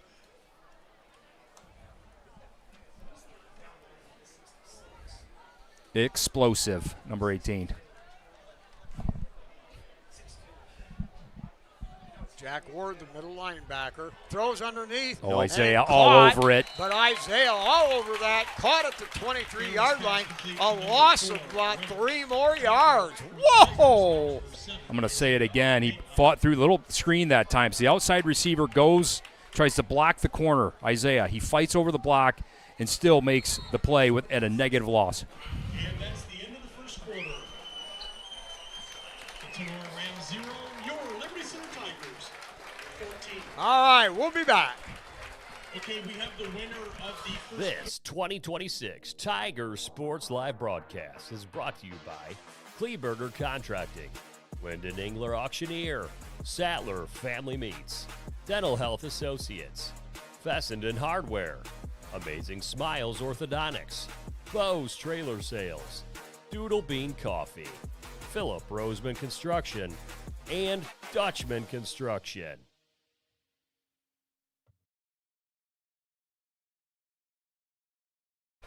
Hey, we got – nope, I got it. Hey, one of the things that we're going to introduce this year is we had the Man of Steel. We had the Kent Dog. This year, KK Collision. You know, Kyle's got these really awesome wreckers down there. That is one thing, the rotators and the wreckers there.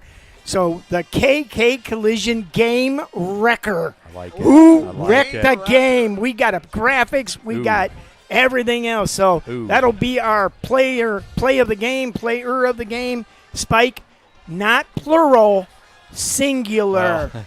The budget is not for everybody on the line. In other words, the linebackers as a unit don't get one. That's right. Yeah. That's right. The defensive backs, counting the snipers, they don't all the get coaching one. staff does not get one.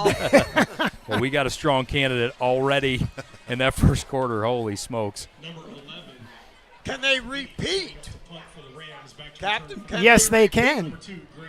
All right, now back to punt. Gets it off a high Ward. wobbler, and fair catch called for down there outside the 50-yard line. Liberty Center Tigers will take over there. Hey, Spike, we got a 42-yard punt. new feature. We're going to try it right now while we get a little break here. Let's see if Cole was lying to me or not. I hit the on-air button, and you're going to get Garrison Cruz's Uh-oh. stats. Cole lied. Cole lied. He lied. Oh. All right, we're going to try it. We'll try Cole, it can we again. try again? All right, let's try this. All right, so the Tigers There you come go. out Garrison with a wide out Cruz to now with either 51 side. rushing yards. Nice. Now they'll shift over. Brady Badenhop over here now with a wing right set. Low snap, grab there, hand off to Great Cruz. block Cruz there. follows He's a gonna great get a block. bunch more Leaps here. over another one. Now cuts to the outside behind a block by Gray. Down at the 20. He's going to outrun his man into the end zone. A 54-yard and diving burst. What a football player with some great blocking downfield. The whole line opened the hole off that left guard, and the Tigers on the board again. We saw that replay that time, Spike. Henry Fitzenreiter, great pull block from his guard position. Easton Flory in there as well. Gary Cruz does not need much of a crease. Those rushing yards just went up there, Jesse. We just lied. I was just giving everybody what's coming. All right, Tigers back. Good snap. Nice Hold kick. good. Great kick. On the way. It arches up through there majestically, splits the uprights, and the Tigers now hit the 21 mark. They lead at 21-0, 11:40 left here in the second quarter. What's them rushing yards at now? Here we Try to go. hit that feature again. Let's see what that Let's looks see what like. we got here.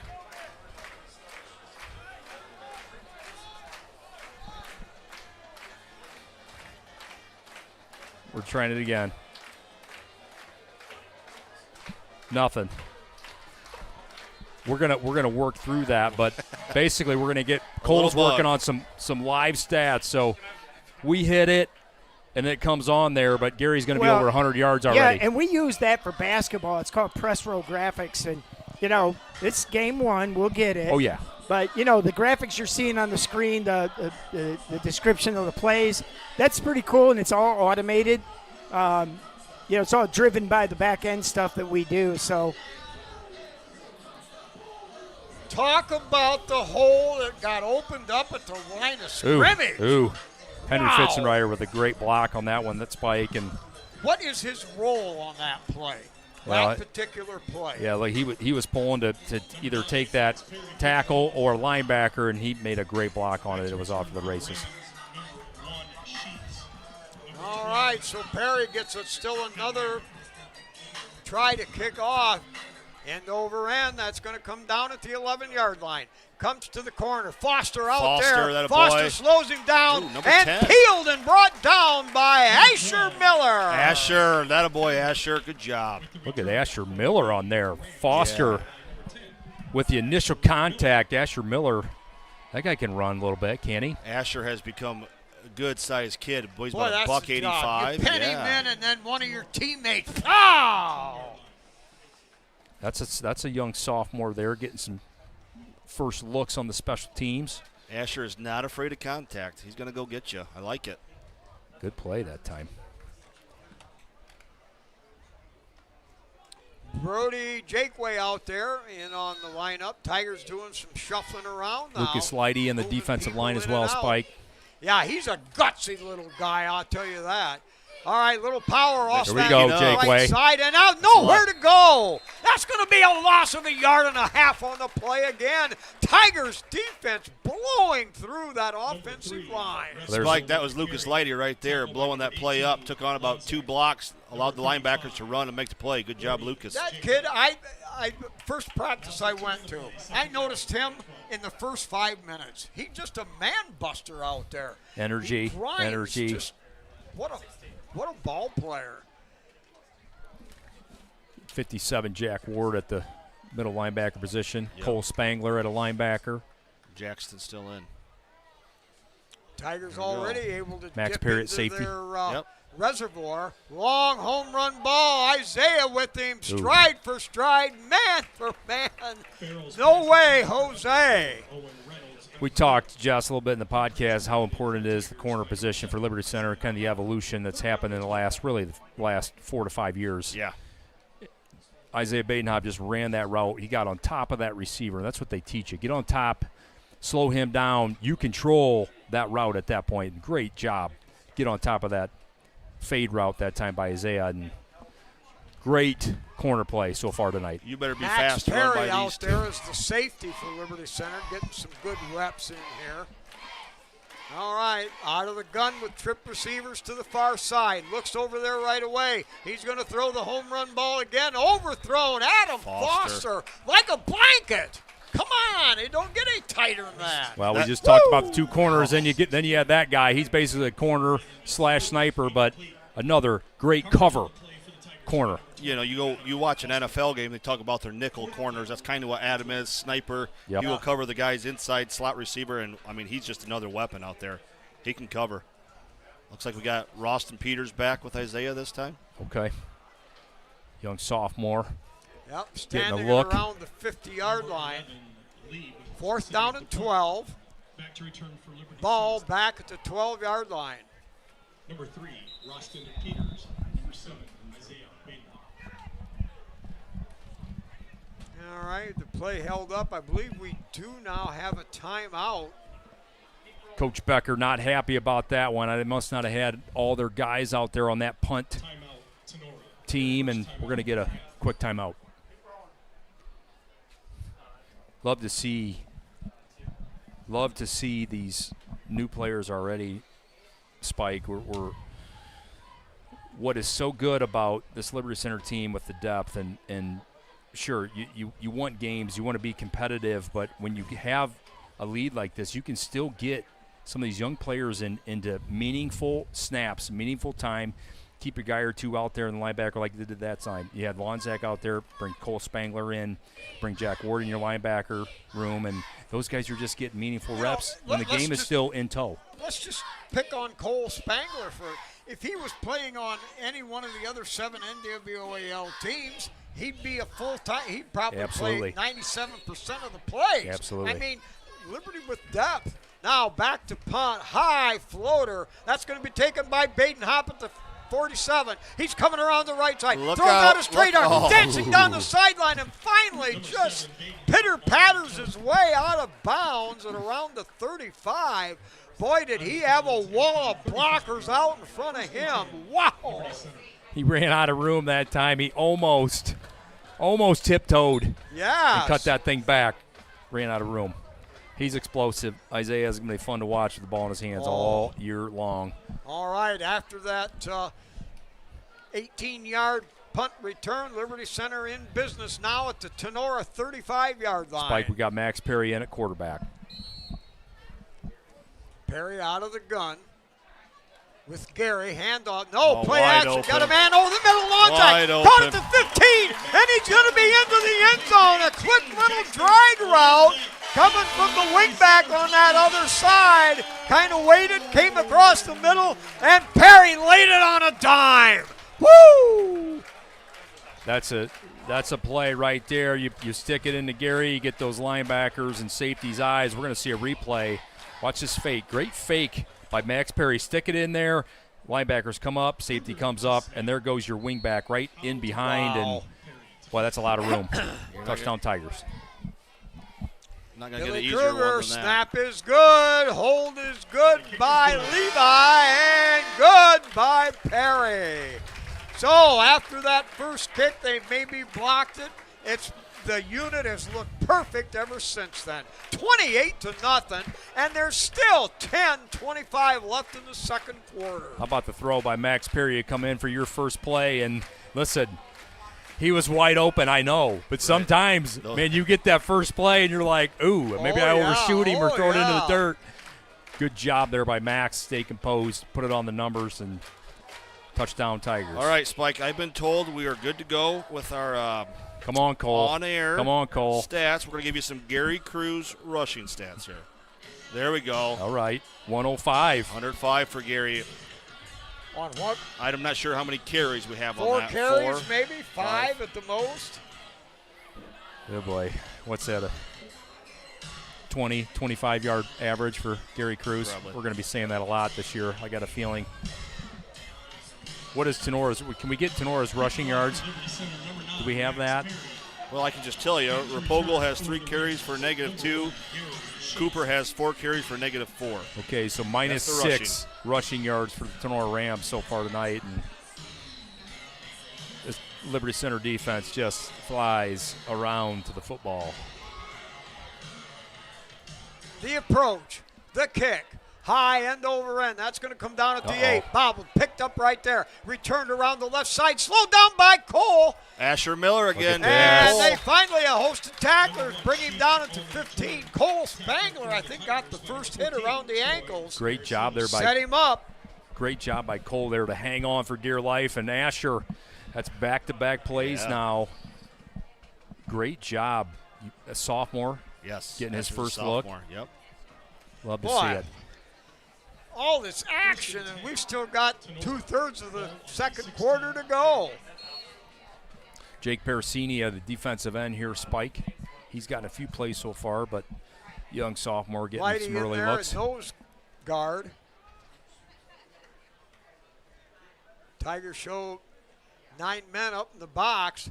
Handoff coming around that left side, breaks one and pursued and caught there by Flory. Easton Flory on the tackle, caught him from behind. It'll be a gain of 4. I love watching Tatum Murdoch get to the football. I mean, that guy is shot out of a cannon. Break down. It's almost like at times he's going to get there too early. Yeah. Like I noticed that as a safety sometimes. If you are too early, you don't get that cutback, then you can. Now he forced a cutback into Easton, but he's going to connect on some of them. Yeah, there's going to be some big collisions this year from Tatum. Drew Silva at a corner. Yep. Wide out to either side. They're going to hand off the left side there. Spangler. The Tigers Cole. swarm to the football again. No gain on the play. Jake Way, Spangler in there. Also number 51, Easton Flory in there. Yeah, the line of scrimmage is just getting dominated again. Any type of run game, there's just no space. Nothing going in the run game, and starts up front, and these linebackers are flying around as well. Young kids here trying to earn some reps, right? We're still in the first game of the season. These kids, by the end, they're going to be playing some meaningful reps. Yeah, absolutely. We talked about that defensive line depth. Got some young ones in there right now.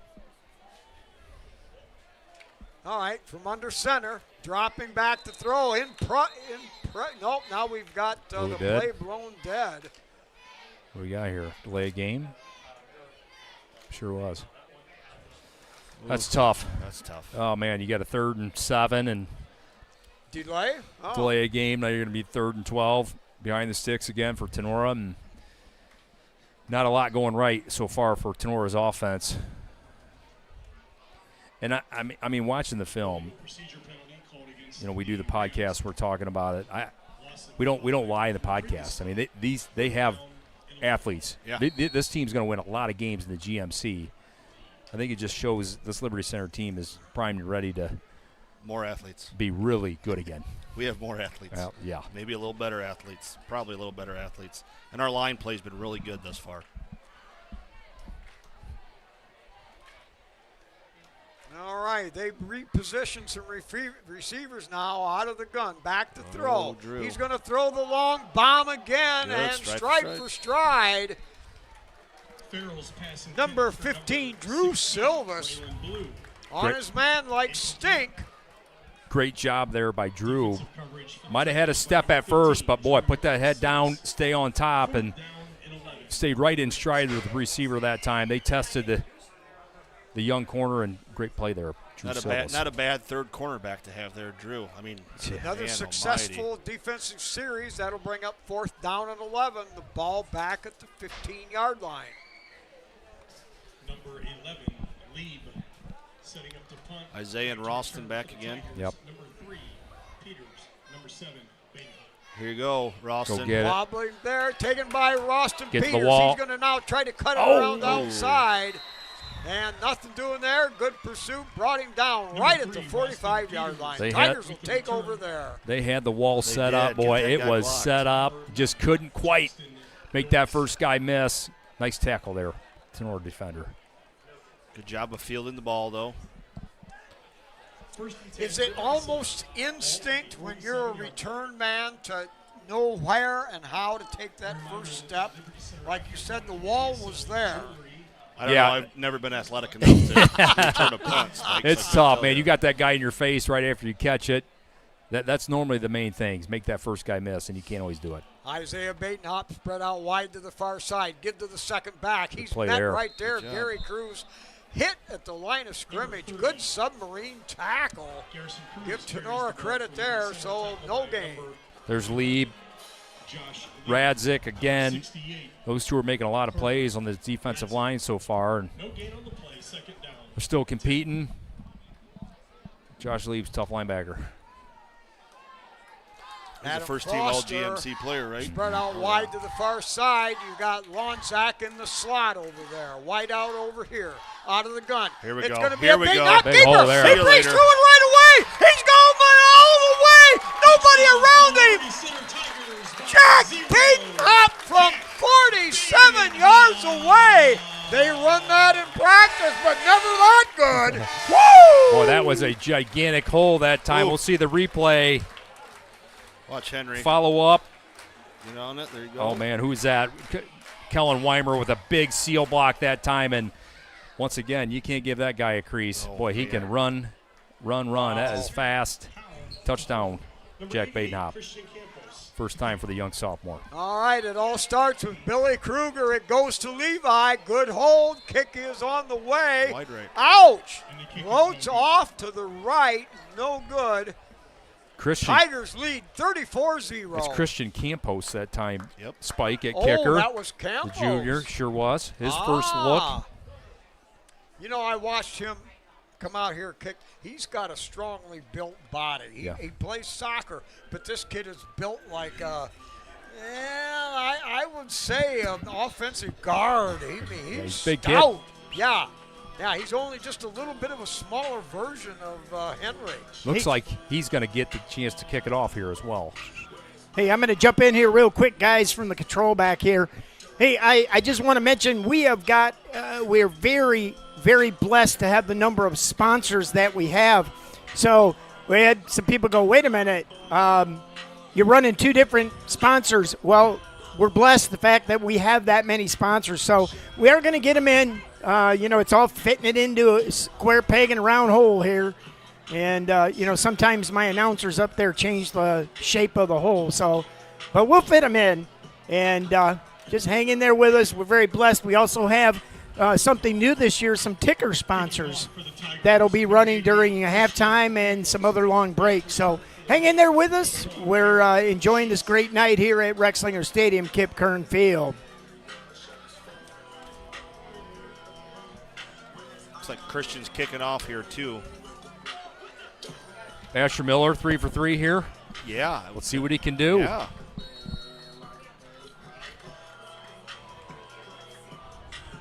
All right, the approach. Line drive kick out over in. That's going to be picked up at the 18-yard line. Return straight ahead. Oh, Hit, man. slowed down, and stop right away. Drew Silvas with a big stick. Was that Levi Howe in there as well? Levi, Ralston, and maybe Ward. Drew had a big stick in there. Great coverage so far in this kicking team. 15, Drew Silks. First and 10, Tinora. Ball on the 29-yard line. Mitchell Parasini, number 63 at nose tackle. I think Mitchell's first reps here. Yeah.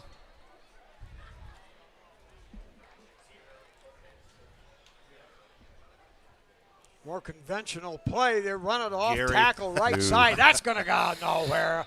That'll be no gain for the Rams. Yeah, Gary Cruz just Yeah, blowing that thing The up. lead blocker should not be falling back into the running back. Oof. Get blown back there. Number Oof. 12, Douglas Hadamer with the carry. Tackle for Liberty Center by number 62, Colton Weimer. What's the running clock? Is it 30 points or 33? What is it? 30. 30? But it's second Second half, right? Okay. So we'll probably open up with a running clock here in the second half, most likely. All right, Tinora comes out with double wide out to the wide side. Now motion this way. They fake it. Now they Ooh. just to give a straight handoff up the middle. That ball fumbled. They're going to rule he was down. I mean, 18 just looks like Tarzan out there. This guy Yeah, is. you're right. I don't even know what to say. That He is looks a like Division a. One athlete. He looks like he should be playing in the MAC right now. Yes. And you just put him on this field, Yeah. and he is just completely dominating everything that he is doing. I mean, I don't know how else to explain it.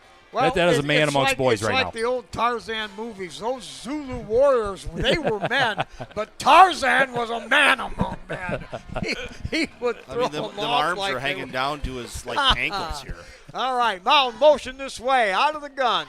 They set up in a trip receiver set. The throw. They're going to Oh, throw they it got a long. Got a guy. man out there and Great just catch. out of bounds. Great I catch. don't think he hung on. He was able to hang on. Incomplete down at the 45. Josh Lieb again, great catch. Just couldn't quite tap the toes. That's a senior that's competing.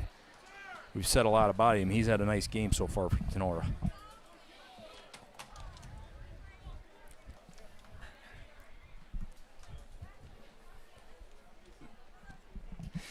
These outside linebackers, though, I mean, with Gary and Lonzak, holy smokes, man. It's Oh, boy. That is. And you can move them around all over. Yeah, You can they're- blitz them. You can run. I mean, just whatever you want to do. All right, back to punt. Blocked And it. blocked. Cole. That ball's loose. Uh-oh, That's gonna be Levi. grabbed there by Levi Howe, I believe, was able to grab that out of midair, returned it a couple of yards. Who got the block? It looked like Cole. Can we Got see her- that Can we again? see that again, Cole? Cole, not Cole I Ballman. believe did it was not get Cole the block. Spangler. Cole I believe it was Spangler. Cole Spangler with the block. Levi Howe with the recovery. On the 19-yard line. Okay. Well, Landon Ward had been close twice early, and it looked like Cole Yeah. just did get one. Short field position again here for Liberty Center, and winning on offense, defense, and special teams so far. Yeah, this is.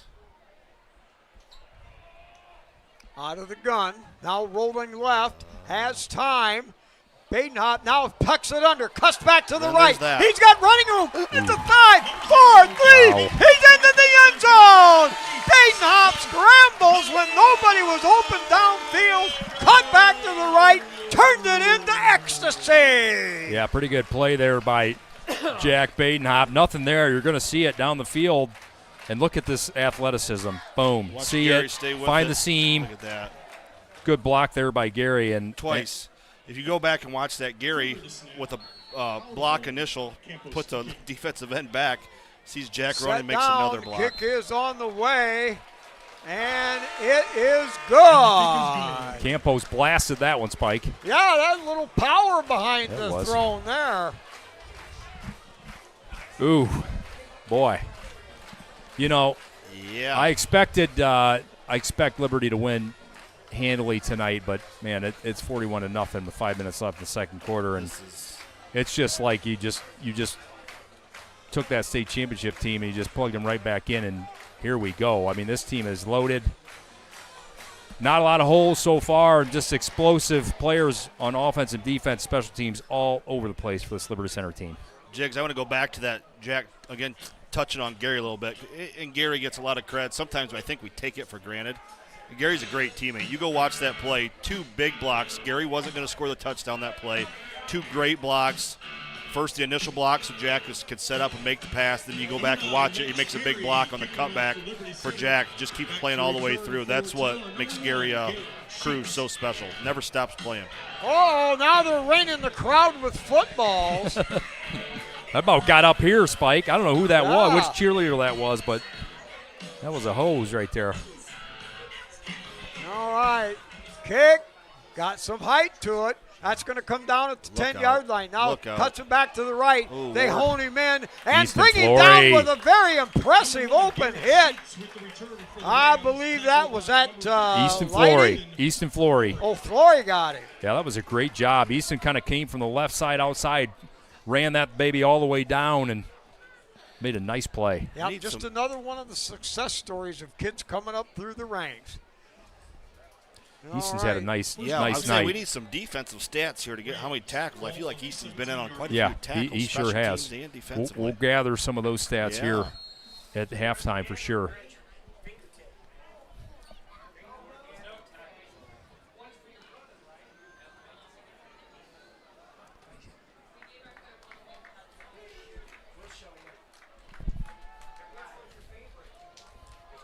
All right.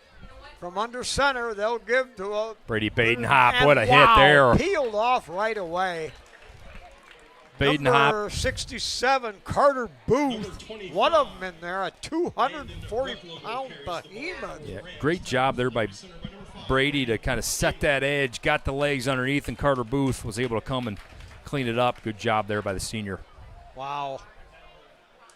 That sniper position, Spike, you got to be able to play the run and the pass. Yeah. Great job there by Brady in the run game. Yeah, he's a veteran, tough, hard-nosed kid.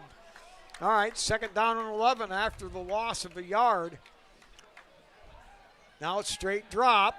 He's going to throw an out route up in the air, grabbed up at the 30-yard line. That's going to move the chains for the Tinora Rams. Drew Silvas on the coverage there. Drew hanging all over him. Nice pass and catch there by Josh Lieb. That was a great timing play. That guy, the ball was out of his hand before he even broke back for it. Good play by Tinora there. Drew had good coverage on it. Mason Talent. Looks like we got Mason in at linebacker here. Jake Way at a sniper.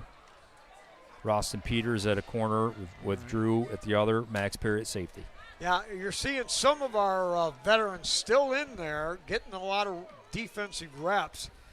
All right, give power, slips, and Brady Badenhop right there to make sure that went nowhere. Slipped on the turf, so it'll be a loss of a couple. Good closing speed there by Brady. He's a quick player. Jesse, you talked about his tackling ability. Man, I think that's a guy that's just going to keep getting more and more confident. We're going to see him flash as the year continues. The wrestling background, right? The takedown, Brady has that. Get a leg, finish the leg, pull the leg, right? Yes. Drive it. Whatever you got to do. That's right. Brady was a good tackler in the junior high games, and he was not the size he is now. Just a little fart back then. Still could get it done. All right, Rams show a wide out to either side with a double wing. Under center, now a straight drop. Looks, has to sprint out of there. Pressure. Oh, Jake.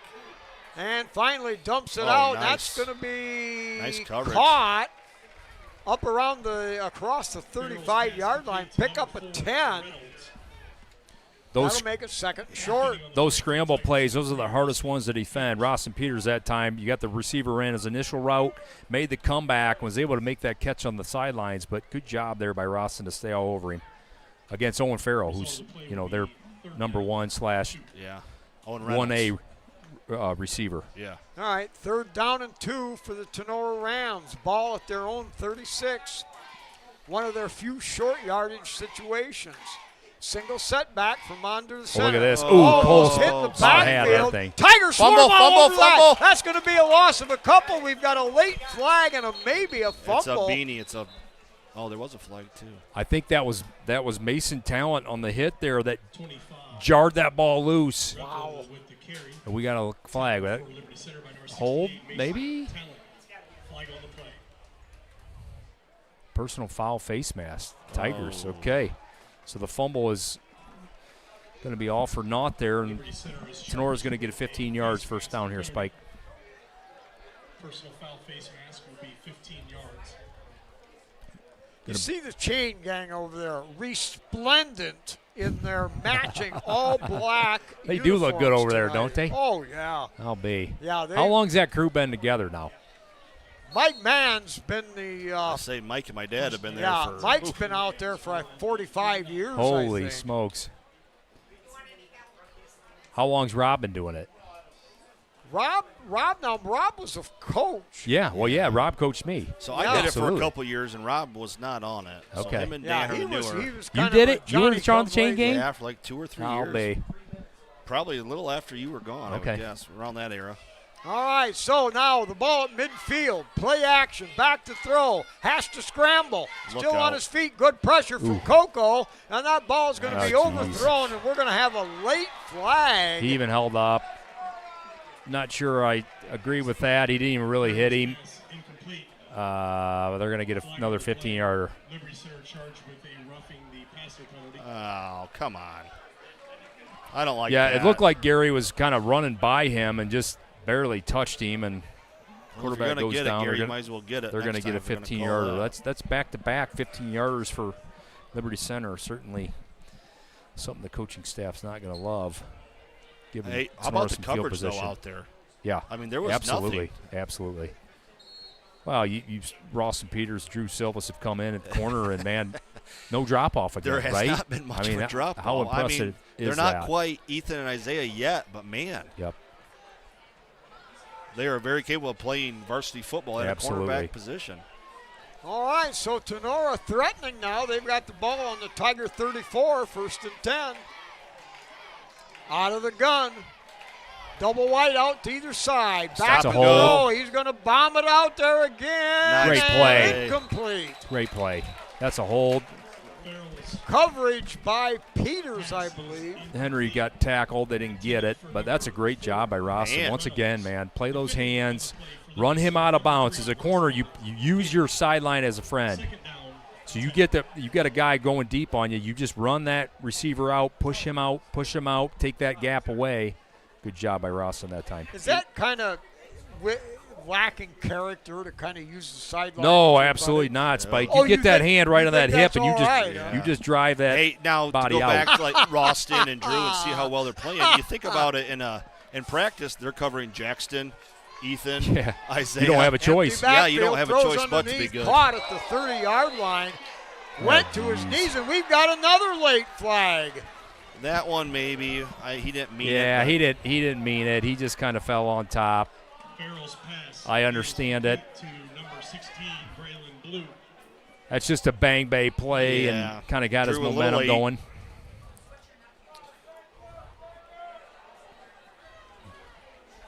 So that'll be 3 15-yarders The on this receiver drive, didn't Spike. show much penchant for wanting to get up and turn No, that into no. He kind yards of after the catch. that's a tough one. And that's one you get, but you don't like. So Tinora now has marched their way down very unmajestically, if you will, to the 16-yard line with a second down. Back to throw. That's a hold. He's Gary gonna just throw. got a man tackled. wide open. Oh, he had him. Overthrown. Look at Gary. Incomplete. Whoa. We got some late stuff going on here. Easton Flory looked like he got hit late. Pass incomplete, intended for No flags though. I mean, go watch that. Gary just got tackled. How do you not see that? We're gonna have. I don't care what the score is. How do you not see that? What'd they call here? Is it a timeout? Liberty called timeout. Okay. Casey's going to settle the troops. That's here. a Or tough one someone's there. going to settle Casey, I think. Tenora had a receiver wide open. Looked like they kind of ran a pick play that time. The sniper got kind of picked, or corner kind of came in, and Farrell couldn't make the throw. He had him wide open. Couldn't connect. Wow. The winner of the second quarter. Good timeout here by Case. Obviously, you get 3 timeouts, or you get 3 big-time penalties. You're right, Jess. Kind of settle the troops, and let's keep them out of the end zone here. Well, if Gary needed in a 41-0 game to have anything to get fired up about, I think they woke him up here a little bit. Look at the stats here on the screen. Minus 23 rushing yards for Tinora so far. Net of 8. Ooh. Total yards of 8. Holy smokes. That's tough. 71 yards in penalties for the Tigers so far. All right, we got 3 minutes left here in the second period. Tinora now with a second down. Spike, I'm At watching Liberty number 30 on this 16. play. I'm watching number 30 on this play.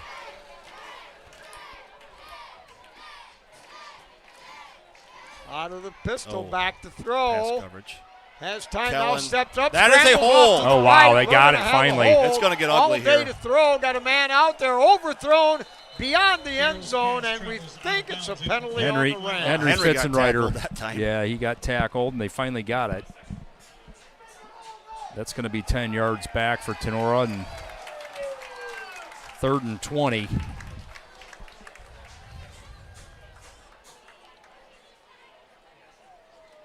Looked like number 60, Nathan Sattler, on the hold. You watch number 60, though, and if you recognize the Sattler name, that was, right, his dad and brothers were all Liberty Center. He plays hard.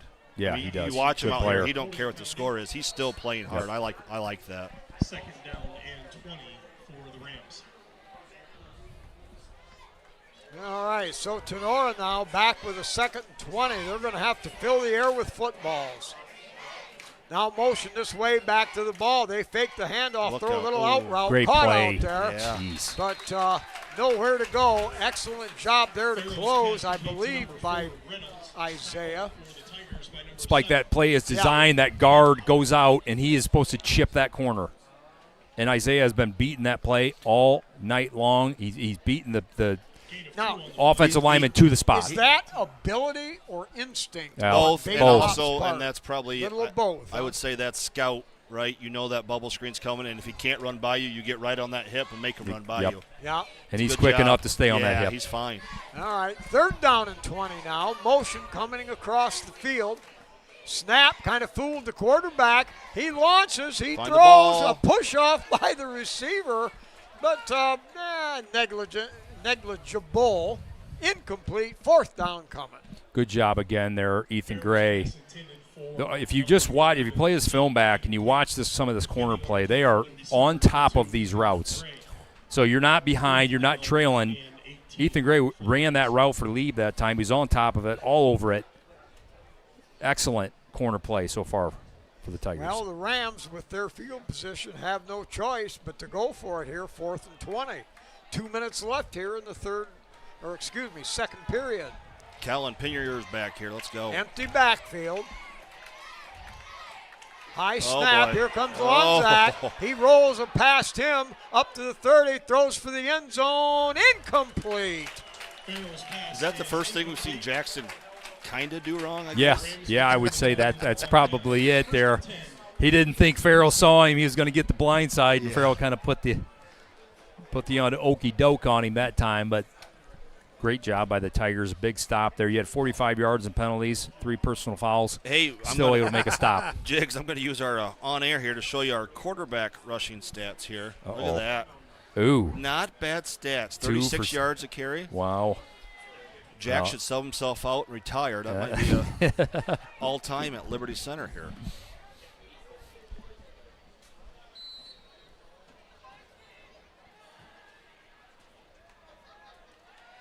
Nice Little ball. out route. Caught there by Murdoch. Across ball. the 35. Badenhop's pass complete to number 4. Gain of about 7 on the play. Now that's the kind of routes, the short stuff, we get one-on-one coverage. Yep. Tigers in a 2-minute offense Yeah, here. Going quick. Lonzak shifts over to the wide side. Low snap, good grabbed by catch. Badenhop. Has time, rolls to his left. Looks, now has to tuck it up. looks for it, Good puts run, his head Jack. down, buries it between two tacklers, and that's more than enough for a Tiger first down. That route combination, Tenora's been all over so All far. over it. That's the same exact one he scored his touchdown on last time. Yeah, and they've been all over that 3 times at least that they've ran that route combination. All right, now Badenhop under center.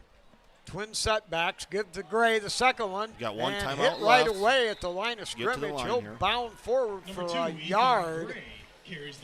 Second down for Liberty. Clock running with 1:01 left in the half. Gain of 2 on the play, second down. Single setback with Badenhop out of the gun. Low snap. He recovers. Has in trouble. And beating Liberty Center's offensive line, sacks Badenhop. I think if you watch that one again, if Jack were to, if he didn't drop that snap, he steps up in the pocket. Kellen's blocking out. He decided to kind of go out that time and kind of ran right into the defender. Stay in the pocket that was created for you. He'll learn from that one. That's right. I tell you what, the listeners, the watchers out there, plus me, we love your wisdom and knowledge. Thank you for enlightening I mean, us. Kellen Weimer's not going to Yeah. miss many blocks this year. I'm I going to wouldn't tell you even say that he right now. missed it. Sometimes No, he the, did. The quarterback ran right Well, into where exactly. he was That's going. what I'm saying. That's what that Brian, was. step up in the pocket and make that. Yeah. No, number 60. He's gonna be a dominant player on the offensive line this year, and no matter who he's across from. So when do we just throw one up to number 18 or 7 or 2 here? Well, that'll be Right interesting. So Here? you Third know, and 18? you Or got 4, 45 seconds. Or number so 4, Jigs? yeah, that's right. Take Is your it pick, right? possible for me to get I think you're going for this regardless. To So get you don't more- necessarily have to get this first down here. No, I think if they get at least half of it, you go for it on Yep. 4th, right? Yep. Gary down the middle all too. right, 45 seconds Yeah, you got left. the If safety goes, Third and 18. okay. Badenhop back Screen, to throw, middle throws it screen. underneath. I got it there. Break To one, Badenhop. see ya. He's Badenhop gone. straight arm. He's heading down the sideline, Jeez. and it's going to be a foot race now at the 20. He makes an effort, can't get him. Wow. Isaiah Badenhop, Wow. 71-yard touchdown on a little under swing route. Who threw the block to nail him? You know, We'll we'll have have to to see replay that that. again if Cole can get it. Here we go. I think it was Kellen Weimer on the initial block. I don't know who that second one was on a collision. Man, great ball Could there we by get that Jack. again? Great Yeah. ball there by Jack and Isaiah with the ran through that tackle. Okay. Gosh, that guy's explosive. He can go at any time he touches it.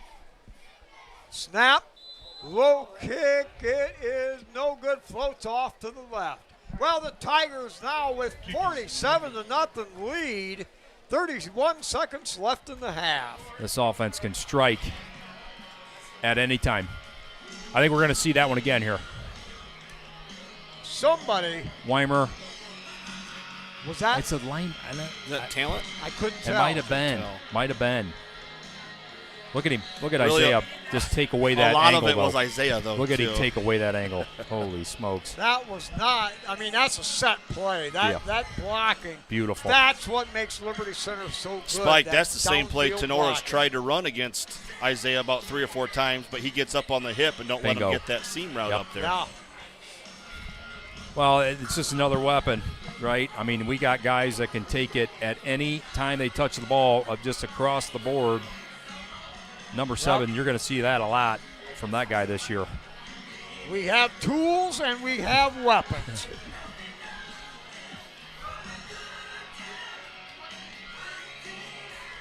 The tool rack is full and the gun rack is full. A lot of weapons. Number 1, Garrett Sheets.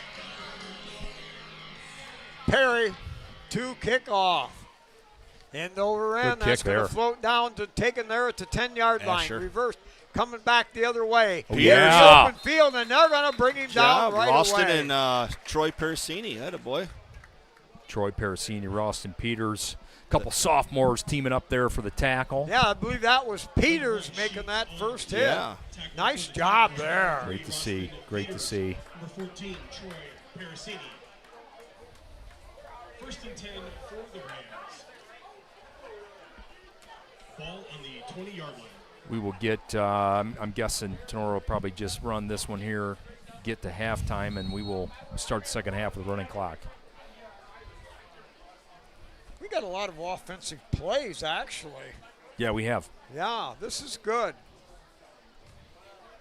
Now breaks right up through the middle, still going, twisting and pounding ahead. I believe he picked up the full 10. We've Face got mask. a late It's flag. even Christmas. That's the fourth personal foul. Number 26, That'll be something we got to get shored up, no doubt. correction, number 26, Zayden Ort carries the ball. Now the face mask, sometimes you're reaching for a That's tackle. tough. It's tough. It is.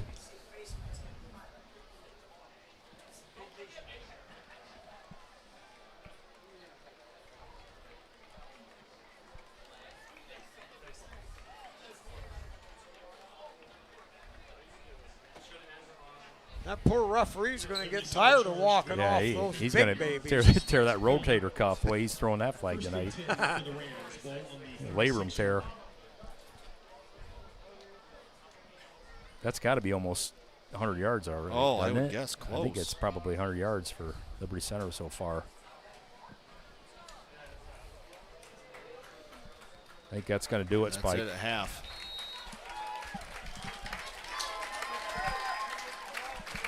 And your halftime Well, score, time 8-1 ran out. Rams. 47-0. Liberty Center really turned down the screws. We'll be back. All right, we'll be back here after this halftime break. We're going to have both the bands. We will turn on the – do we have the field mic? Okay, so we'll turn on the field mic. We are using a different camera because the stadium camera has malfunctioned. They're sending us a new one. So we'll do what we can, and we'll be back right after this halftime break. This 2026 Tiger Sports Live broadcast is brought to you by KK Collision, Meyer Badenhop Insurance, Affinity IT Group, Pisanello's Pizza, Ohio Asphalt Paving, Swanton Welding, Davis Farm Services, Holgate Metal Fab, Gerald Grain, and Mason Hill Construction.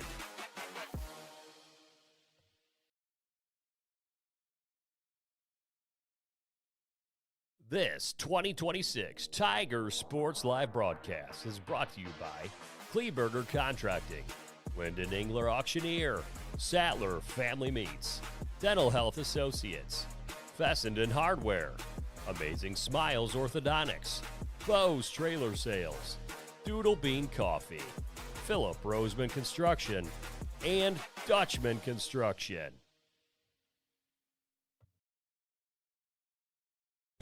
This broadcast is copyrighted by Tiger Sports Live for the private use of our audience. Any other use of this broadcast or any pictures, descriptions, or accounts of the game without the consent of Tiger Sports Live is prohibited.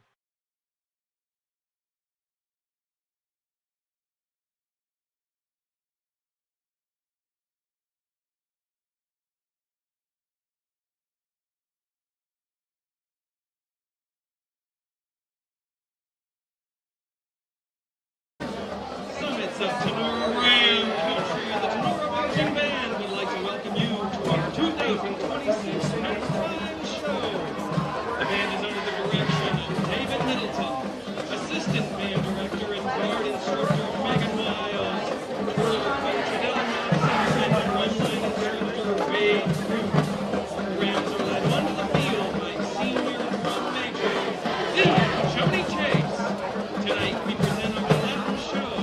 We begin with the Latin rockette that was the band Santana on the Map, featured on their debut album.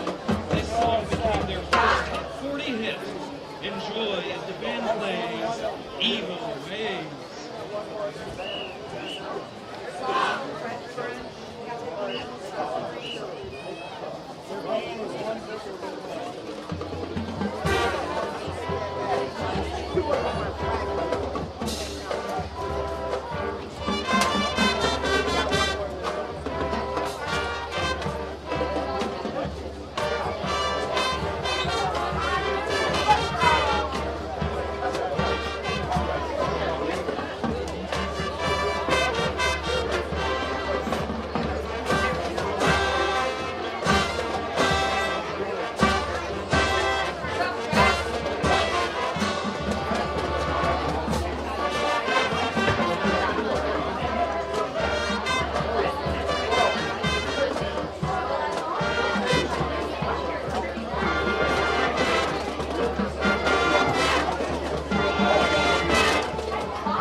two outstanding trumpet soloists, juniors Calvin Martin and Sydney McMaster.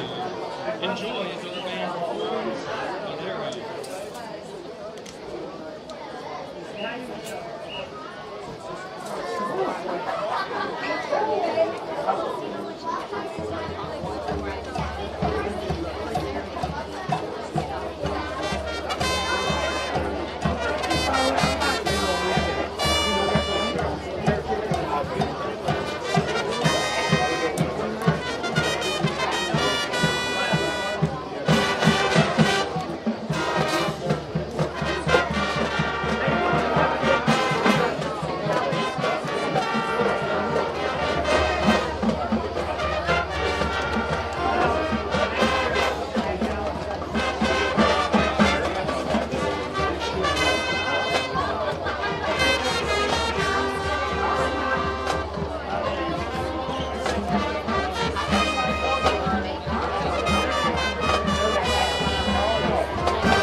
Enjoy as we perform Melodic Mayhem.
Ladies and gentlemen, please welcome to the field from Major Natalie Hoover and the marching pride of Tiger Country, the Liberty Center Tiger Marching Band.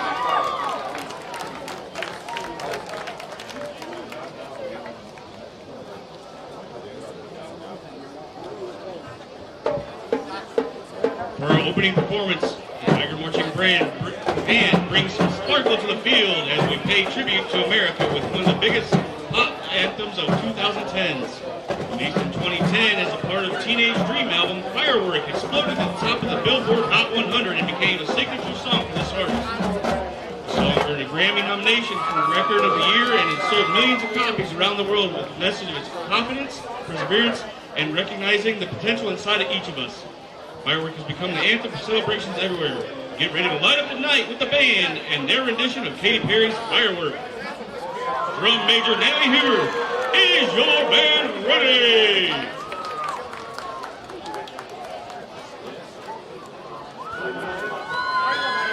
Ladies and gentlemen, the Tiger Marching Band.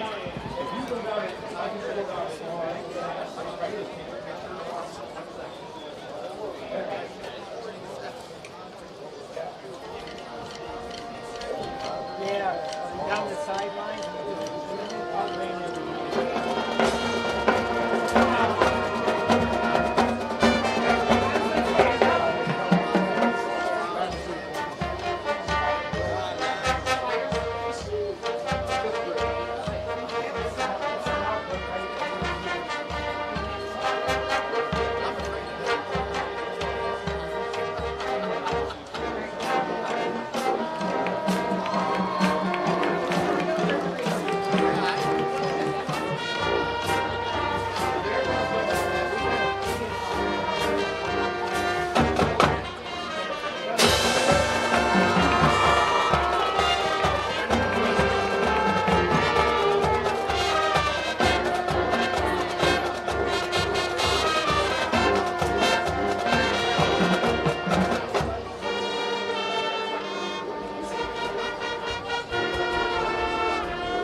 July of 1973 for a hard-driving rock anthem from a band with strong Michigan roots.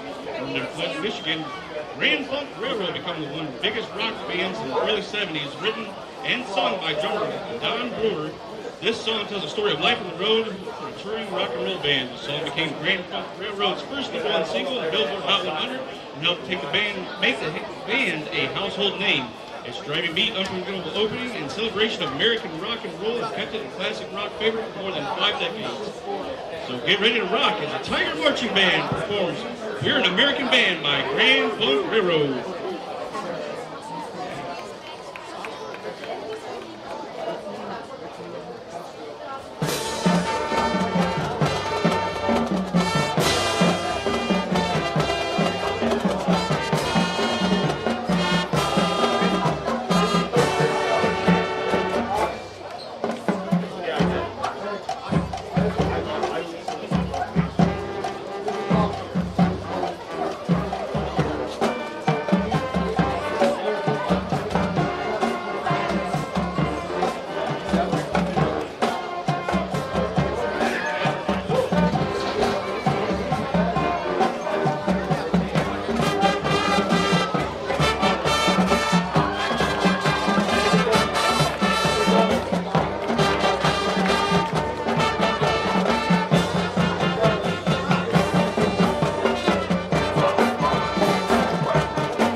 final performance, we'd like to take a moment to recognize the Tinora Ram Marching Band and wish them an outstanding rest of their season. For our final selection, we celebrate America's one of the most recognizable marches ever written.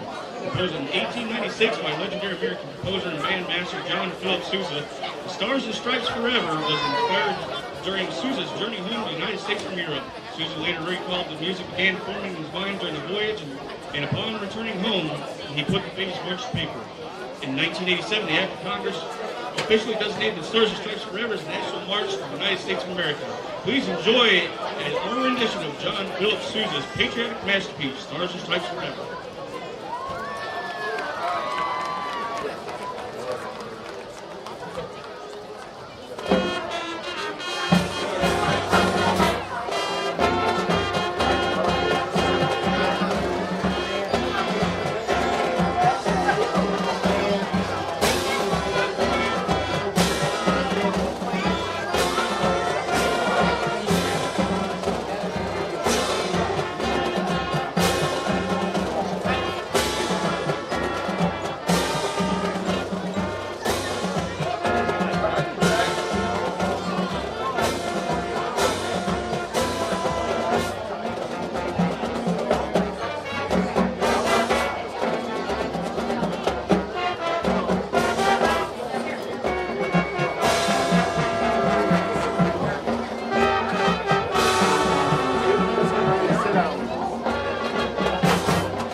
All right, we're back here at halftime from Rexlinger Stadium, Kip Kern Field. Liberty Center out big, 47-0 in Jigs. Let's talk a little bit about what the stats look like. Yeah, Liberty Center with a dominant first half on offense. They had 9 first downs in that first half, rushing attempt 15 for 297 yards, passing yards 42 yards.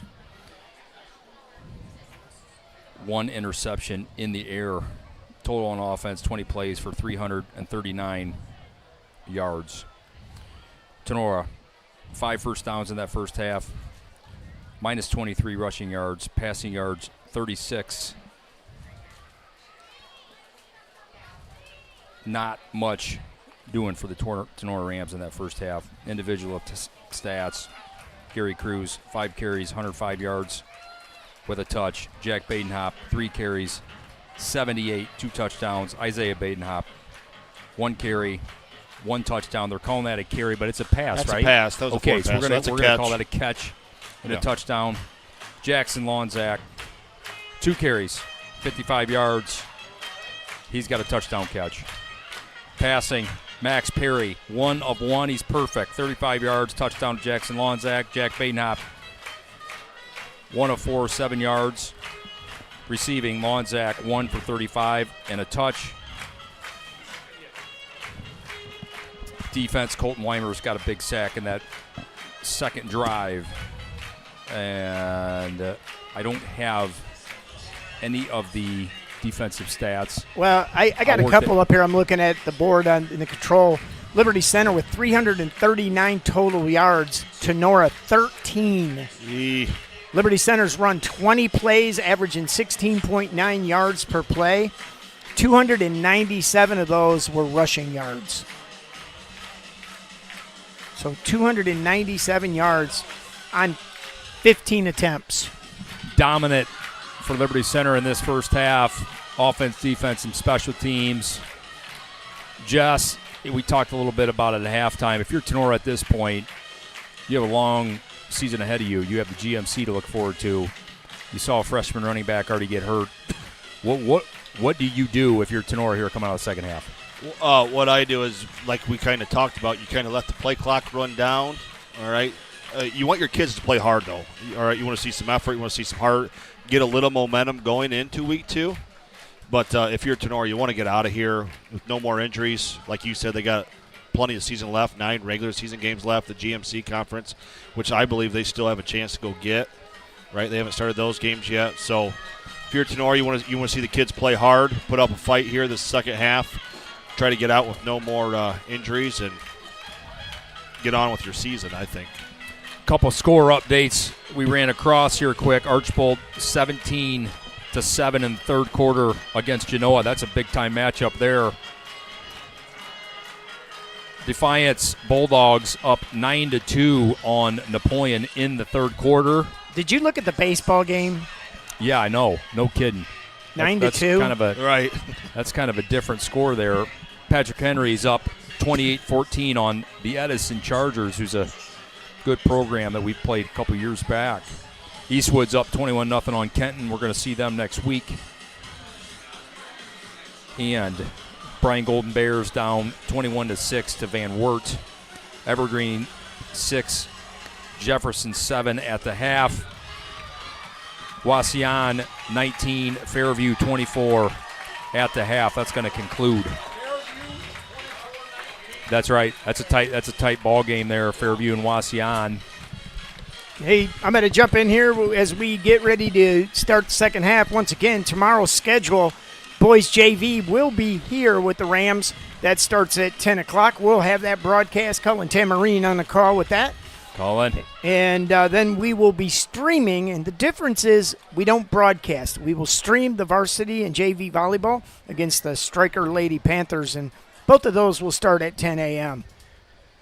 Then next week, we're right back at it. Tuesday, Thursday, Friday, Saturday, and Jigs, you talked about the Eastwood Eagle game, and we have been confirmed that we will be there and bring you that game live. And don't forget the post-game show, the KK Collision post-game, and the KK Collision game wrecker. You know what? We should take all the game wreckers and line them up with all of KK Collision's big industrial wreckers. Yeah, I like that. That's got to be a picture. Yeah, that's got to be a picture. I like that for sure. I got a few names. I already got them. I had one. Them early. I had them early and often, and I still have them. Hooking some people up to the tow chain. I'm guessing folks at home, if they've watched, they probably know who that person is. Yeah. I got a sleeper or two. You know, you guys have to watch on-ball stuff, and I get to watch all the other stuff. Right. That's right. There is no sleepers tonight, Mark. No sleepers. Right. There is one man Jesse, that blew a helmet off tonight. You watch everything, so you probably have all the names I have, you know? Yeah. So, all right, we're getting underway, and here we go. Liberty. All right, so Tinora elected to receive to start it out. That gives Liberty Center the choice. And so they will receive here to start the second half. Little pooch kick. That's going to hit it to 30, bounce around. Now finally grabbed there at the 20-yard line. Look out. Look out. Gray now cuts up through one tackle and pops his way forward up to the 35-yard line where Tigers will take over. Looks like we're gonna start here with some new skill positions and offensive line. Max Perry coming out at quarterback. See Dotson in the game. Maybe at a wing. We'll try to get some names and numbers here. Dotson split out. Okay. It's like Hayden Dotson out here as a wing. Ash, number 15. With a double wing set, single set, back motion this way. A little deep coming cut back there. the other way to Cole Spangler. Cole cuts her out throwing side and pounds his way forward. 12-yard gain, Tiger first down. Spike, it looks like Drew Silvis, Cole Spangler, and Brody Jakeway in your backfield here. Boy, that's a junior class right there. Yeah. That's a stable. Bergstrom Barrett coming in, number 22 on the split out here. We'll get you some linemen here in a See Carter Booth second. on the right end there. Right tackle. Perry under center. Give to the first back. Good run, Drew. Pounds his way forward. I believe that's Silvis, number 15, and he'll pick up about 4 straight up the middle. Number 15. Good block there, Billy Kruger. I saw you put a guy on his back. 56 at center. 56 is Hagman, Cooper Hagman. Okay, Coop. That boy Coop. I see Landon Ward at a tight end, number 44. Second down and 6. Jake Parasini at a tackle. Ball right at midfield. Tigers with a double wing package. Jake way the center. Motion. Now that might work in Canadian football, but not the case here. That's going to be an automatic flag. It'll be a 5-yarder there at that time.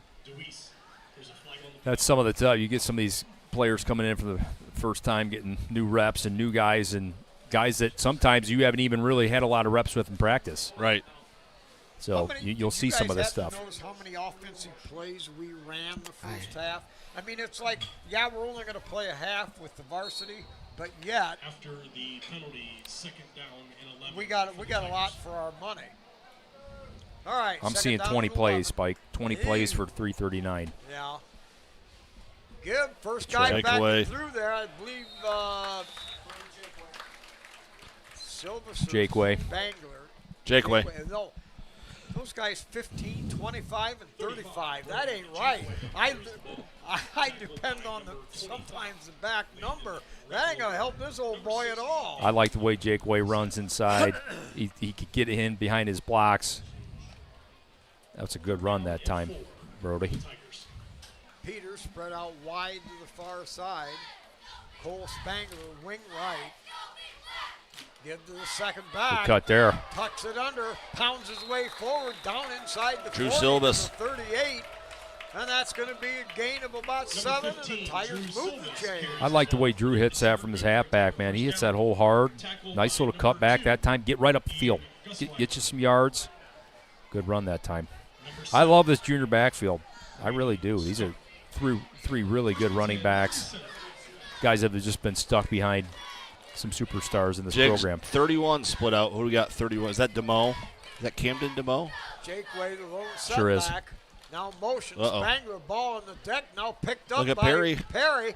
Perry's going to bound his way forward for about 4 anyway. Number 9, Max Perry advances the ball. Tackle for the Rams by number 9, DeWeese. Number 60, Sattler. Gain of 4 on the play, second down and 6. A lot of new numbers out here. Levi Howe coming in at quarterback, looks like, Spike. Yeah.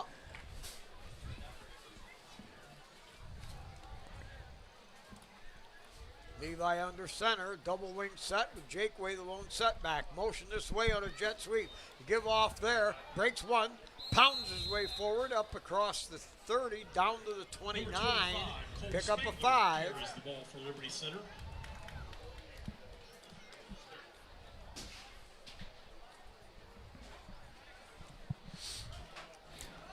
This clock does go really fast. You got a Dotson out there. Is that Third down and 2. Dotson, a son of maybe a Brian Dotson? That would be Yeah. Chris, Chris's Brian's son. brother. Yep. Oh.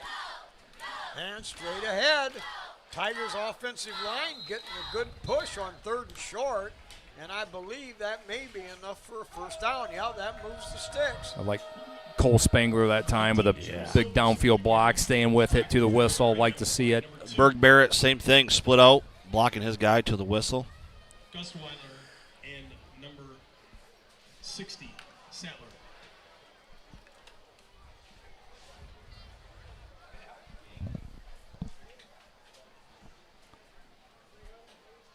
And off the right side. Good caught There. there. Breaks through the cordon.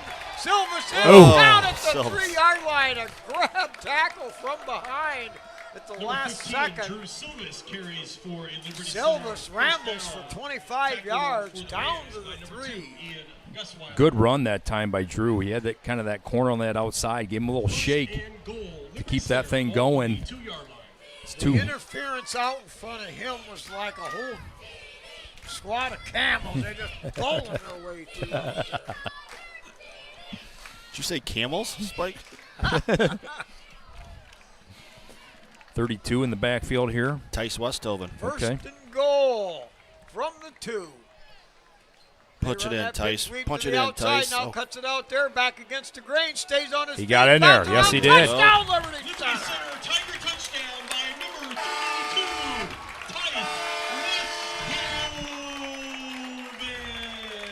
Tice Westhoven. Tice Westhoven, a sophomore, cut it outside. See and that then one again, Spike. Ran into some interference, cut it back inside, carried a tackler into Good job, the Billy Kruger getting out front there.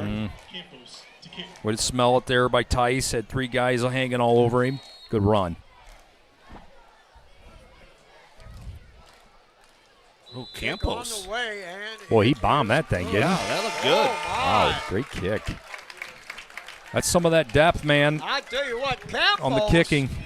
didn't just hit it accurately, buddy. That exploded. That was a off bomb. hole. Absolutely. Kick is good. That was impressive stuff.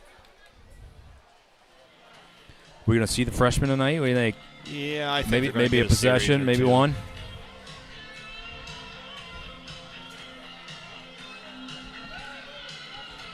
It's good to see. Tinora they have numbers. They got close to 50 kids. The fact that they got a JV team is great. We're seeing a lot of these local league teams that don't have JV teams. What does that tell you? The numbers are down. That's a bad sign for things to come. But Right. for Tinora, you got 50 players, and Coach Becker's still working to install a culture that he's looking for here. And Starts with the numbers, though, Brian. You got to That's get right. kids out. and Got He's doing to. a good job with that. Yep. I feel like Tenora's program's on the upswing. Yep. It's been a rough one tonight for them, but there's a lot of teams that are going to have a rough one against this team.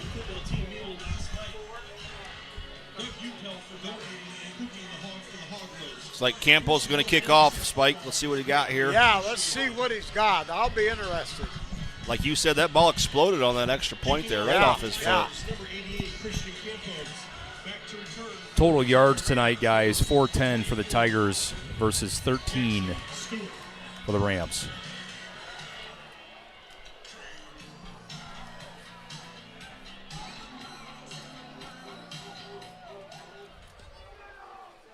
Low end over end. That's going to hit out there about the 17-yard line. Picked up. Oh, that's a big hit there. Wow. Oh, I like that. Is that DeMo? Camden Denmo didn't I break like it. Didn't break a stride and just said, "Come and get it." What a hit. Man. I like that. 31, yeah. Sophomore. Camden DeMo. I mean, he didn't break stride. He just said, I'm gonna get it. I'm not even gonna break down, and he got it. It's a great hit. Love to see it from the young sophomore. Jacked up too. So we got Talent, Lester, and Tice at the linebackers here. Brandon Berry at a tackle. Asher Miller at a sniper. Give straight ahead. The Rams push forward for a couple. Looks like Brandon Berry that time on the tackle, getting up. Asher Miller, I think, jumping on the pile as well. Asher's in on Bishop 3 or 4 Olis. tackles. Yeah, he sure has been. A sophomore into the game. On the play by number 50, Lucas Lighty. Gain of 2, second down and 8. You got Tice Weston in there at linebacker. Bishop Eulis. Little snap. excuse me. Now a little shovel pass. That's going Fumble. to be caught behind the line of scrimmage. Maybe a fumble or a bobble, but Liberty does not get possession. So the Rams lose about 4, and they'll be facing 3rd and 12. That running clock now down to 2:45 here in this third quarter. Tick, Yes. tick, tick, tick, tick. Down by Tinora. Yeah, Bishop Olis, excuse me. He's at a sniper. 20-yard line. You got basically, You got Ralston and Drew, your corners Yeah. here. Landon Ward, is that a rover? Is he your rover? yeah. Looks to be. Yep. Good play Handoff here. in the Ooh. backfield, slowed down. Billy. There we And go. the Tigers swarm again to the tackle. Good penetration there. Billy Kruger blow that play up and able to get it cleaned up. Not sure who that was on the tackle. Punt time here for Tinora. We're gonna get Bergstrom back with Roston. Couple sophomores with another chance to get the ball in their hands here.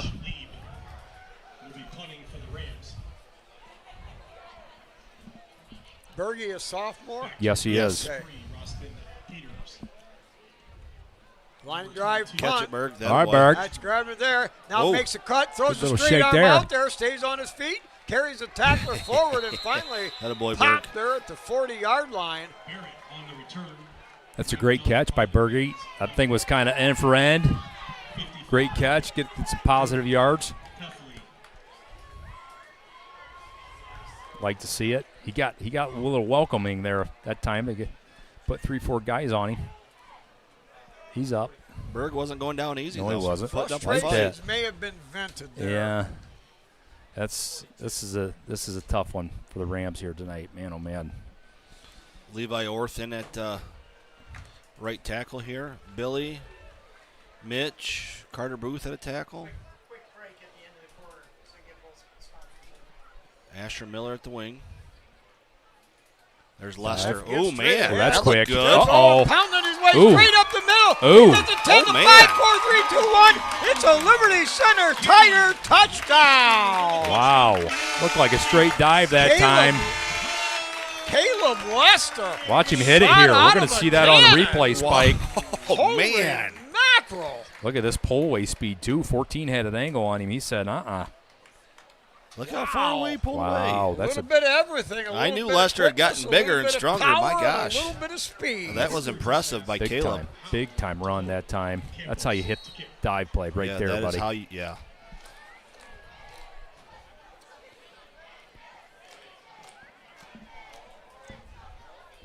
Tigers line up for the extra point attempt. Good snap, good hold. Kick is low, but Got it it. is good. Beautiful.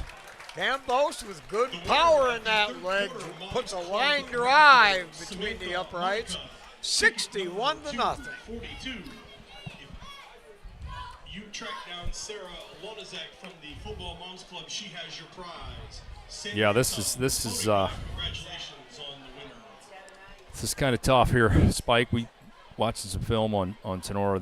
They got some good players, and I think when you come up against a Liberty Center team with the talent that we have, even good teams, they're going to struggle against this team. It's going to take a great team to really take us toe to toe and down to the wire. And I think Tinora can hopefully, for their program, get through this thing and get in the GMC and do some damage. They got some players on offense. Hopefully they can get the ship righted here. I think we got some answers.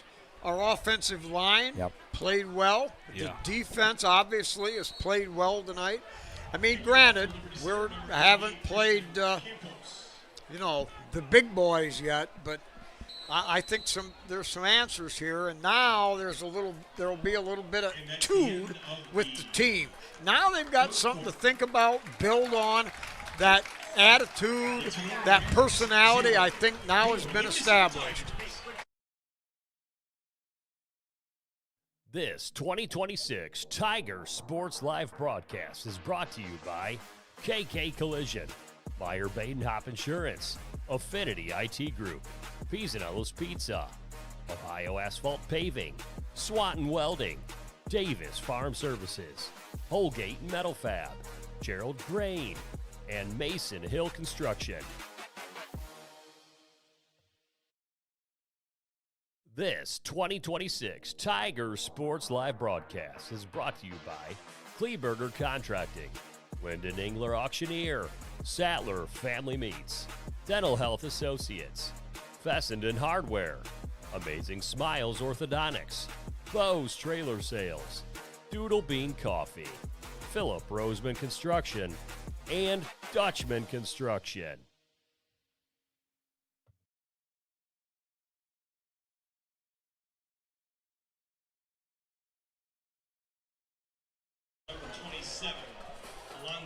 All right, well, we didn't know how this thing was going to turn out. Everybody picked Liberty to kind of, to obviously win, but not sure just what we'd run up against. But Liberty Center has answered the bell in every creditable account.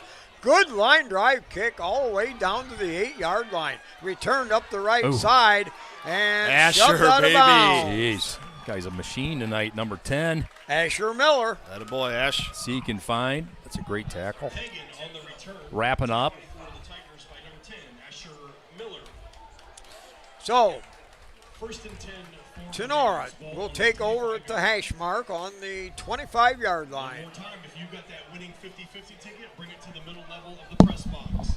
010187. Tonight's take home is $815.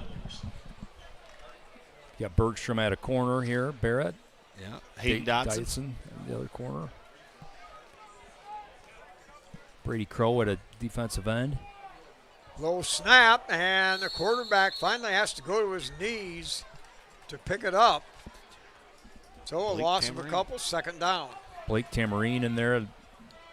D tackle. D tackle as well. What is our roster this year? Is it up around 80? It's at 72 is what they said at Meet the Team. But I'm telling you, there's 11 seniors, and we have 30 8th graders this year. So you're probably getting to 80 next year. Wow. All right, second down and 13. Running clock now, just over 10 minutes. Pitch sweep going the other way. 34. And he's going to be hog-tied, barreled, and whirled, and blasted away. Good job of Levi setting the edge. Yep. Now Lester, man, you get that dive play, then you come back, make a nice play at the linebacker position like that. Good job. Another good-looking sophomore player there. I think you saw Lester early, too, on the kickoff, I believe, and some of these other special teams, too. A kid that's just, trying to get his mark here. Loss of 2 on the play. 3rd and 16. I see Lester. I see Landon Ward. Both kids I know we're on kickoff to start. Mm-hmm. Getting some good reps here on defense now.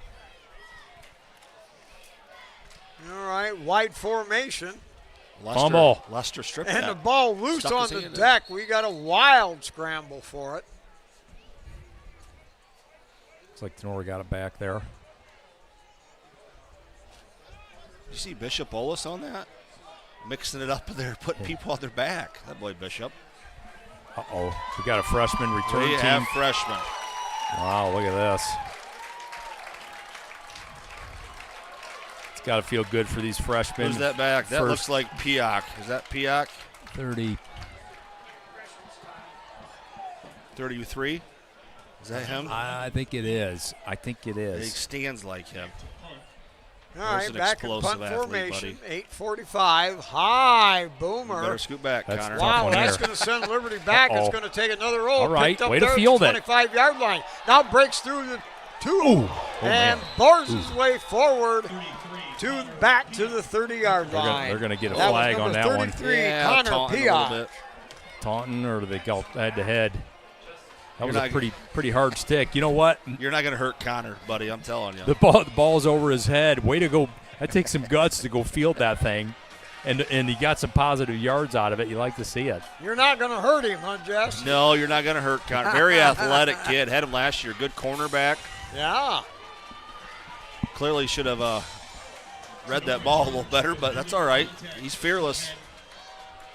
Probably the first time he's ever caught a ball in the lights, right? Might be, I mean, yeah. Some of these guys, they're not used to playing under the lights.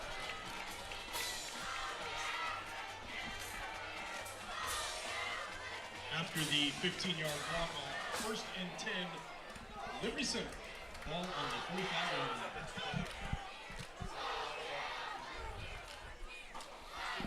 Trying to get the lineup in here. Looks like Hagman's coming in at center. 52's at a guard. That's the Tamarine kid, right? Yep. Maybe Crow at the other guard, 54. All right, under center.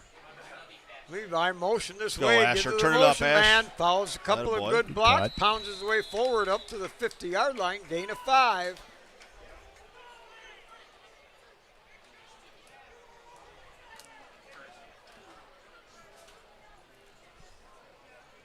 65. Who you got, Jigs? Mason. Go ahead and say that last name. Is it Olszewski? Yeah, it's Olszewski. Olszewski, okay. Olszewski. Olszewski. Yeah. We'll go Olszewski.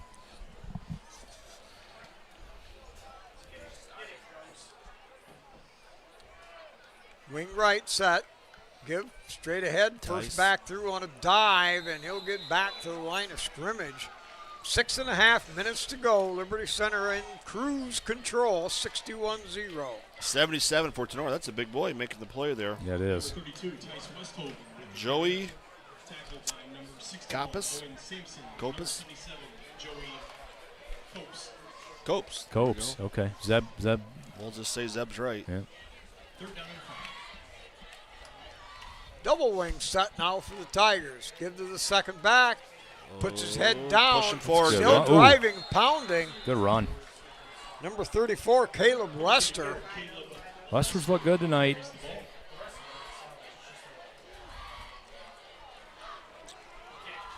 Tackle by number 63, Carter Hammond. Looks So like we now got I punt believe, team I here. would assume with the full player change, they're going to bring in the Yeah, I think you're right, punt Spike. unit. I think you're right. Look at Gary. Gary wants to punt a little bit more. Atta boy, Gary. Too late, Campos. He's going to up that average gear. Yeah. Here we go. Pin him. All right, so Gary Cruz Uh-oh. going to practice punt. He'll signals called. Cruz high kick. spiraling kick. That's going to come Berg. down at the Berg. 10-yard Yeah, line Berg. and hit Who's right that away. Billy, Brought too? down. Got a Billy. face mask. That Incidental face that mask. Bergie? It was Bergie. Great Berg got job. first. Billy got the big cleaned hit. him up. Might have had a little bit of the face, but Uh-huh. We got the freshman coming out. Freshman defense here. You want to start on them numbers? Yeah. 12. Who you got? Jigs, 12. Colton Wright, 16. Callan Lonzak. His brother's an okay player. Yeah. Number 8, that's Bryce, ain't it? Bryce Miller. 23 or 33. That's Piak. We talked about that. Yep. We'll get some linemen here in a second. 70. Aiden Knopfinger to 77.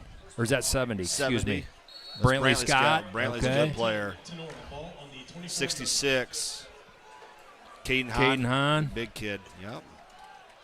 Like this, I bet, is that Isaac in the middle? Cifuentes? Hunter Altman, 26. 72. All right, Look give. at Isaac. That a boy. Tigers again. Flow to the ball. Not much there, maybe a couple. We got the wholesale change coming in. 23. Braden Sager, 21. John Babcock. Zayden Ork carries the ball for Johnny B. Johnny B getting some Wow. snaps here. Wave after wave 27. after Who wave was that? of Liberty 27 Center was in. Tigers Aiden continue Vickers. to Vickers, roar on all the right, field. 78. Waylon Wright. Okay, yeah.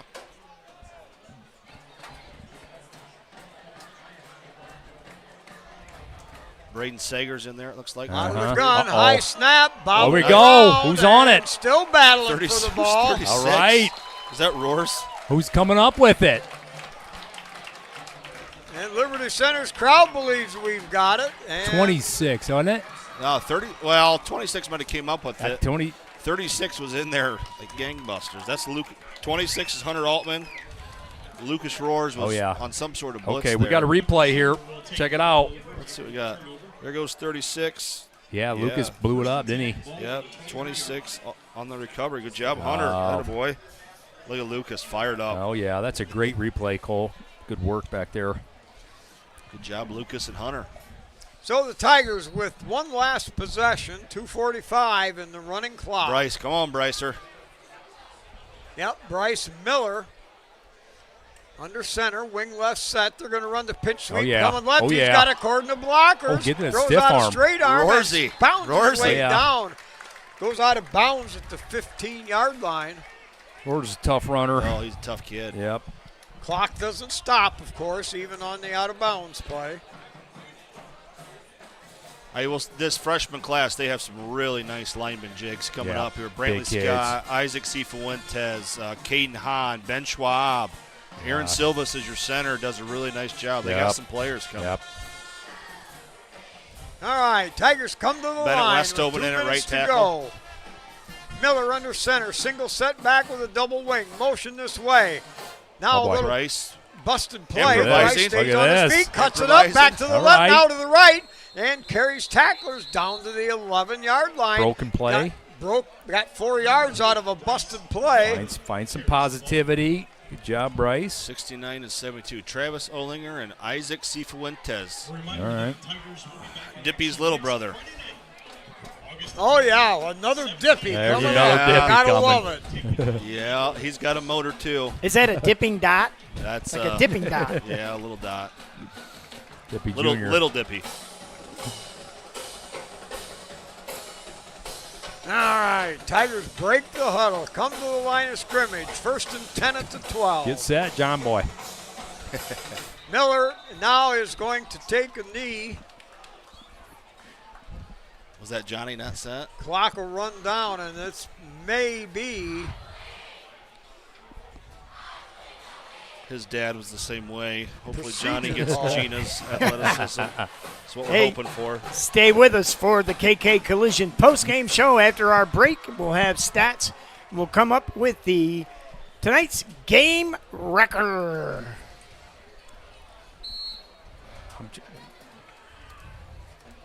And this should be the last play of the game. Number 19 in the game. It looks like a new Blake Bainhop. All right. 42. I don't see a 42, Jigs. Nico Torres. All right. All right, a knee there, and that'll end it. Liberty Center busted this thing open. Not broke it open, but right off the bat, Ethan Gray read a play, carried it 10 yards to the goal line, to the first score of the game, second play deep, and it just kind of set the tone for the whole evening. 61-0, Liberty Center. We'll be back with that KK Collision Award.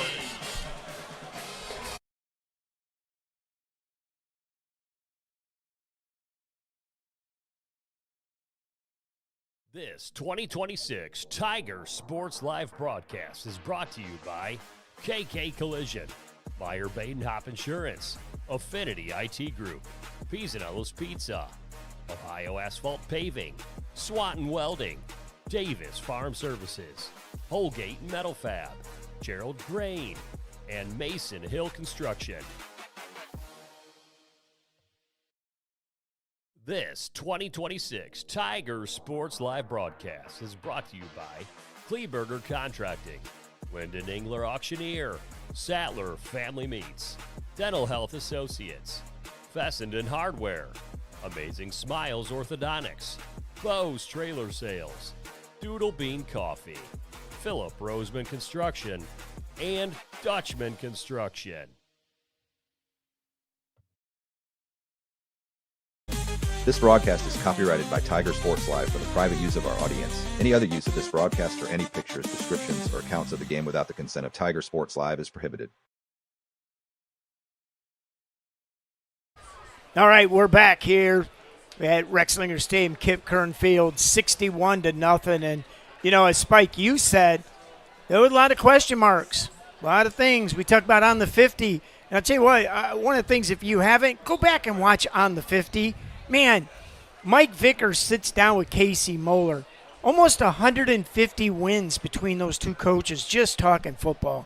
You mean 350? 350.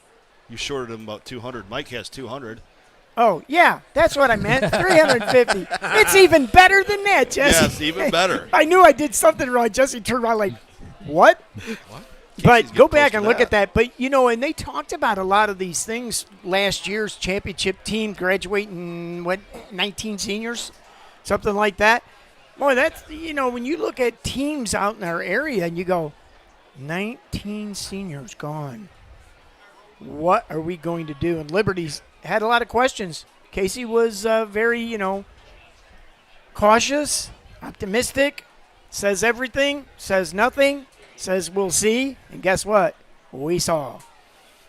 Interesting thing. So Stats, I mean, we're not going to go over all the individual stats, but here's really the conclude of the game. Liberty Center, 462 yards total offense. Tinora, 5. Okay, Wow. we're not going to go any further than that at this point. But we do need to come up with the KK Collision game record. Ooh. All right. Jesse's already gave the shirt Over. out. He's Yeah. already Come on got up a here, trophy Mr. and a Lonizak. nameplate and Come whatever. on. But let's talk about some of the candidates. Yes, Spike, let's you want to do. go first?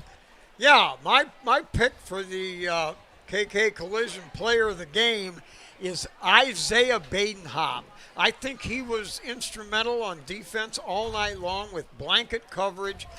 He made some terrific returns, and the way he played the game on every play, I just think he was had a huge role in the outcome of this one.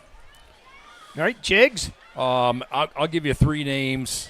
I thought Asher Miller looked really good on special teams. I mean, that's a guy you just have not heard of, and he was flashing all over the place on special teams. I thought that was great to see for the young sophomore.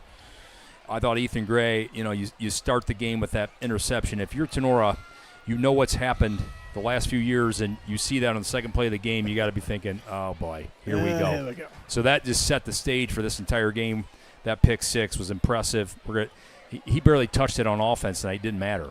And he was just blanket coverage all night from the Isaiah corner. both. Isaiah as well. But, I mean, how can you not talk about Lonzak? I mean, he just looked like a man amongst boys all night. Offense, defense, just explosive plays all over the field. And you can watch him on the television here, but I'm telling you, watch him live and you're like, whoa, that guy just moves different. Just dominant performance for him tonight. Yeah, I'm with you. I liked the Asher Miller one too. I didn't think of that. And as a guy that I got to coach Asher 2 years ago and see how far some of these kids come in 2 years. I mean, my gosh, Asher. I even told my brother after the Defiance scrimmage. I said, who really kind of stood out with a couple catches was Asher Miller. So he's come a long way since he was an 8th grade football player. So it's good to see that. And I would love to give it to him, but come on, man, the guy just blew up a helmet tonight. All right. Yep. I mean, we don't want to talk about it. We hope Davion Cooper's okay. Right. We joke about it, but I mean, that was a 4-yard burst. Oh my!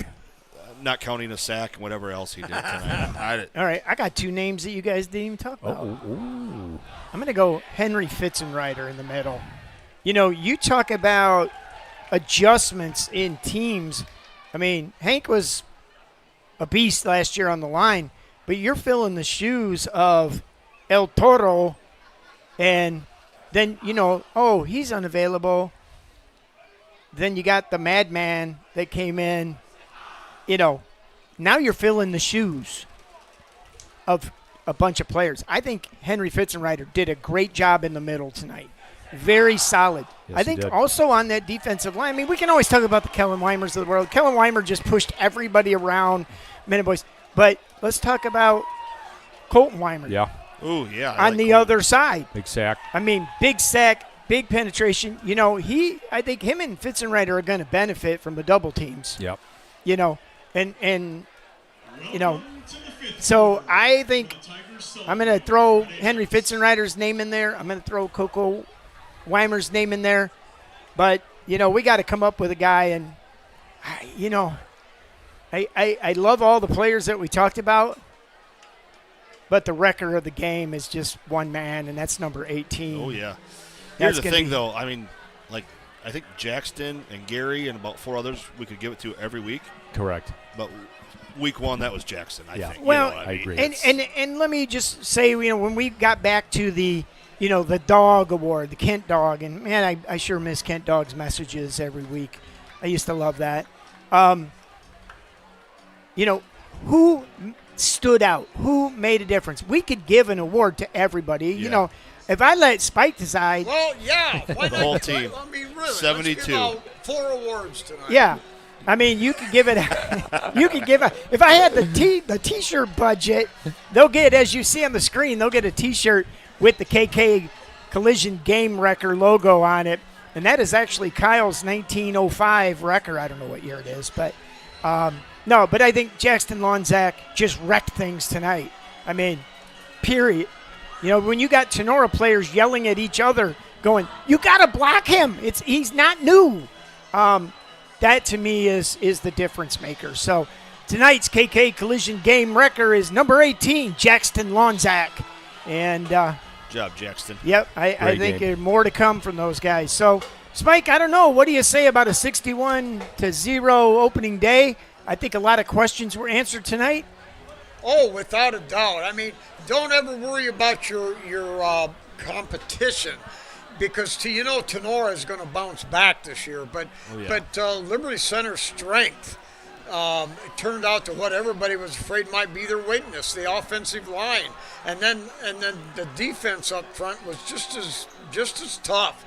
So I think they're sitting in the catbird seat now. It's just a matter of continuing the momentum and continuing to establish their identity. Yep. We'll be back next week out at Eastwood. They've made accommodations for us, so we will have that game for you live. And we're going to go ahead and get out of here. Spike, take us home. All right. So the Liberty Center Tigers opened up the 2026 campaign with a resounding 61-0 victory over Tinora. Next week, they head for Eastwood, and we'll see there. There'll be some more competition. Can't wait to see how that unfolds. So with that, everybody, it's good night and good Tiger Sports.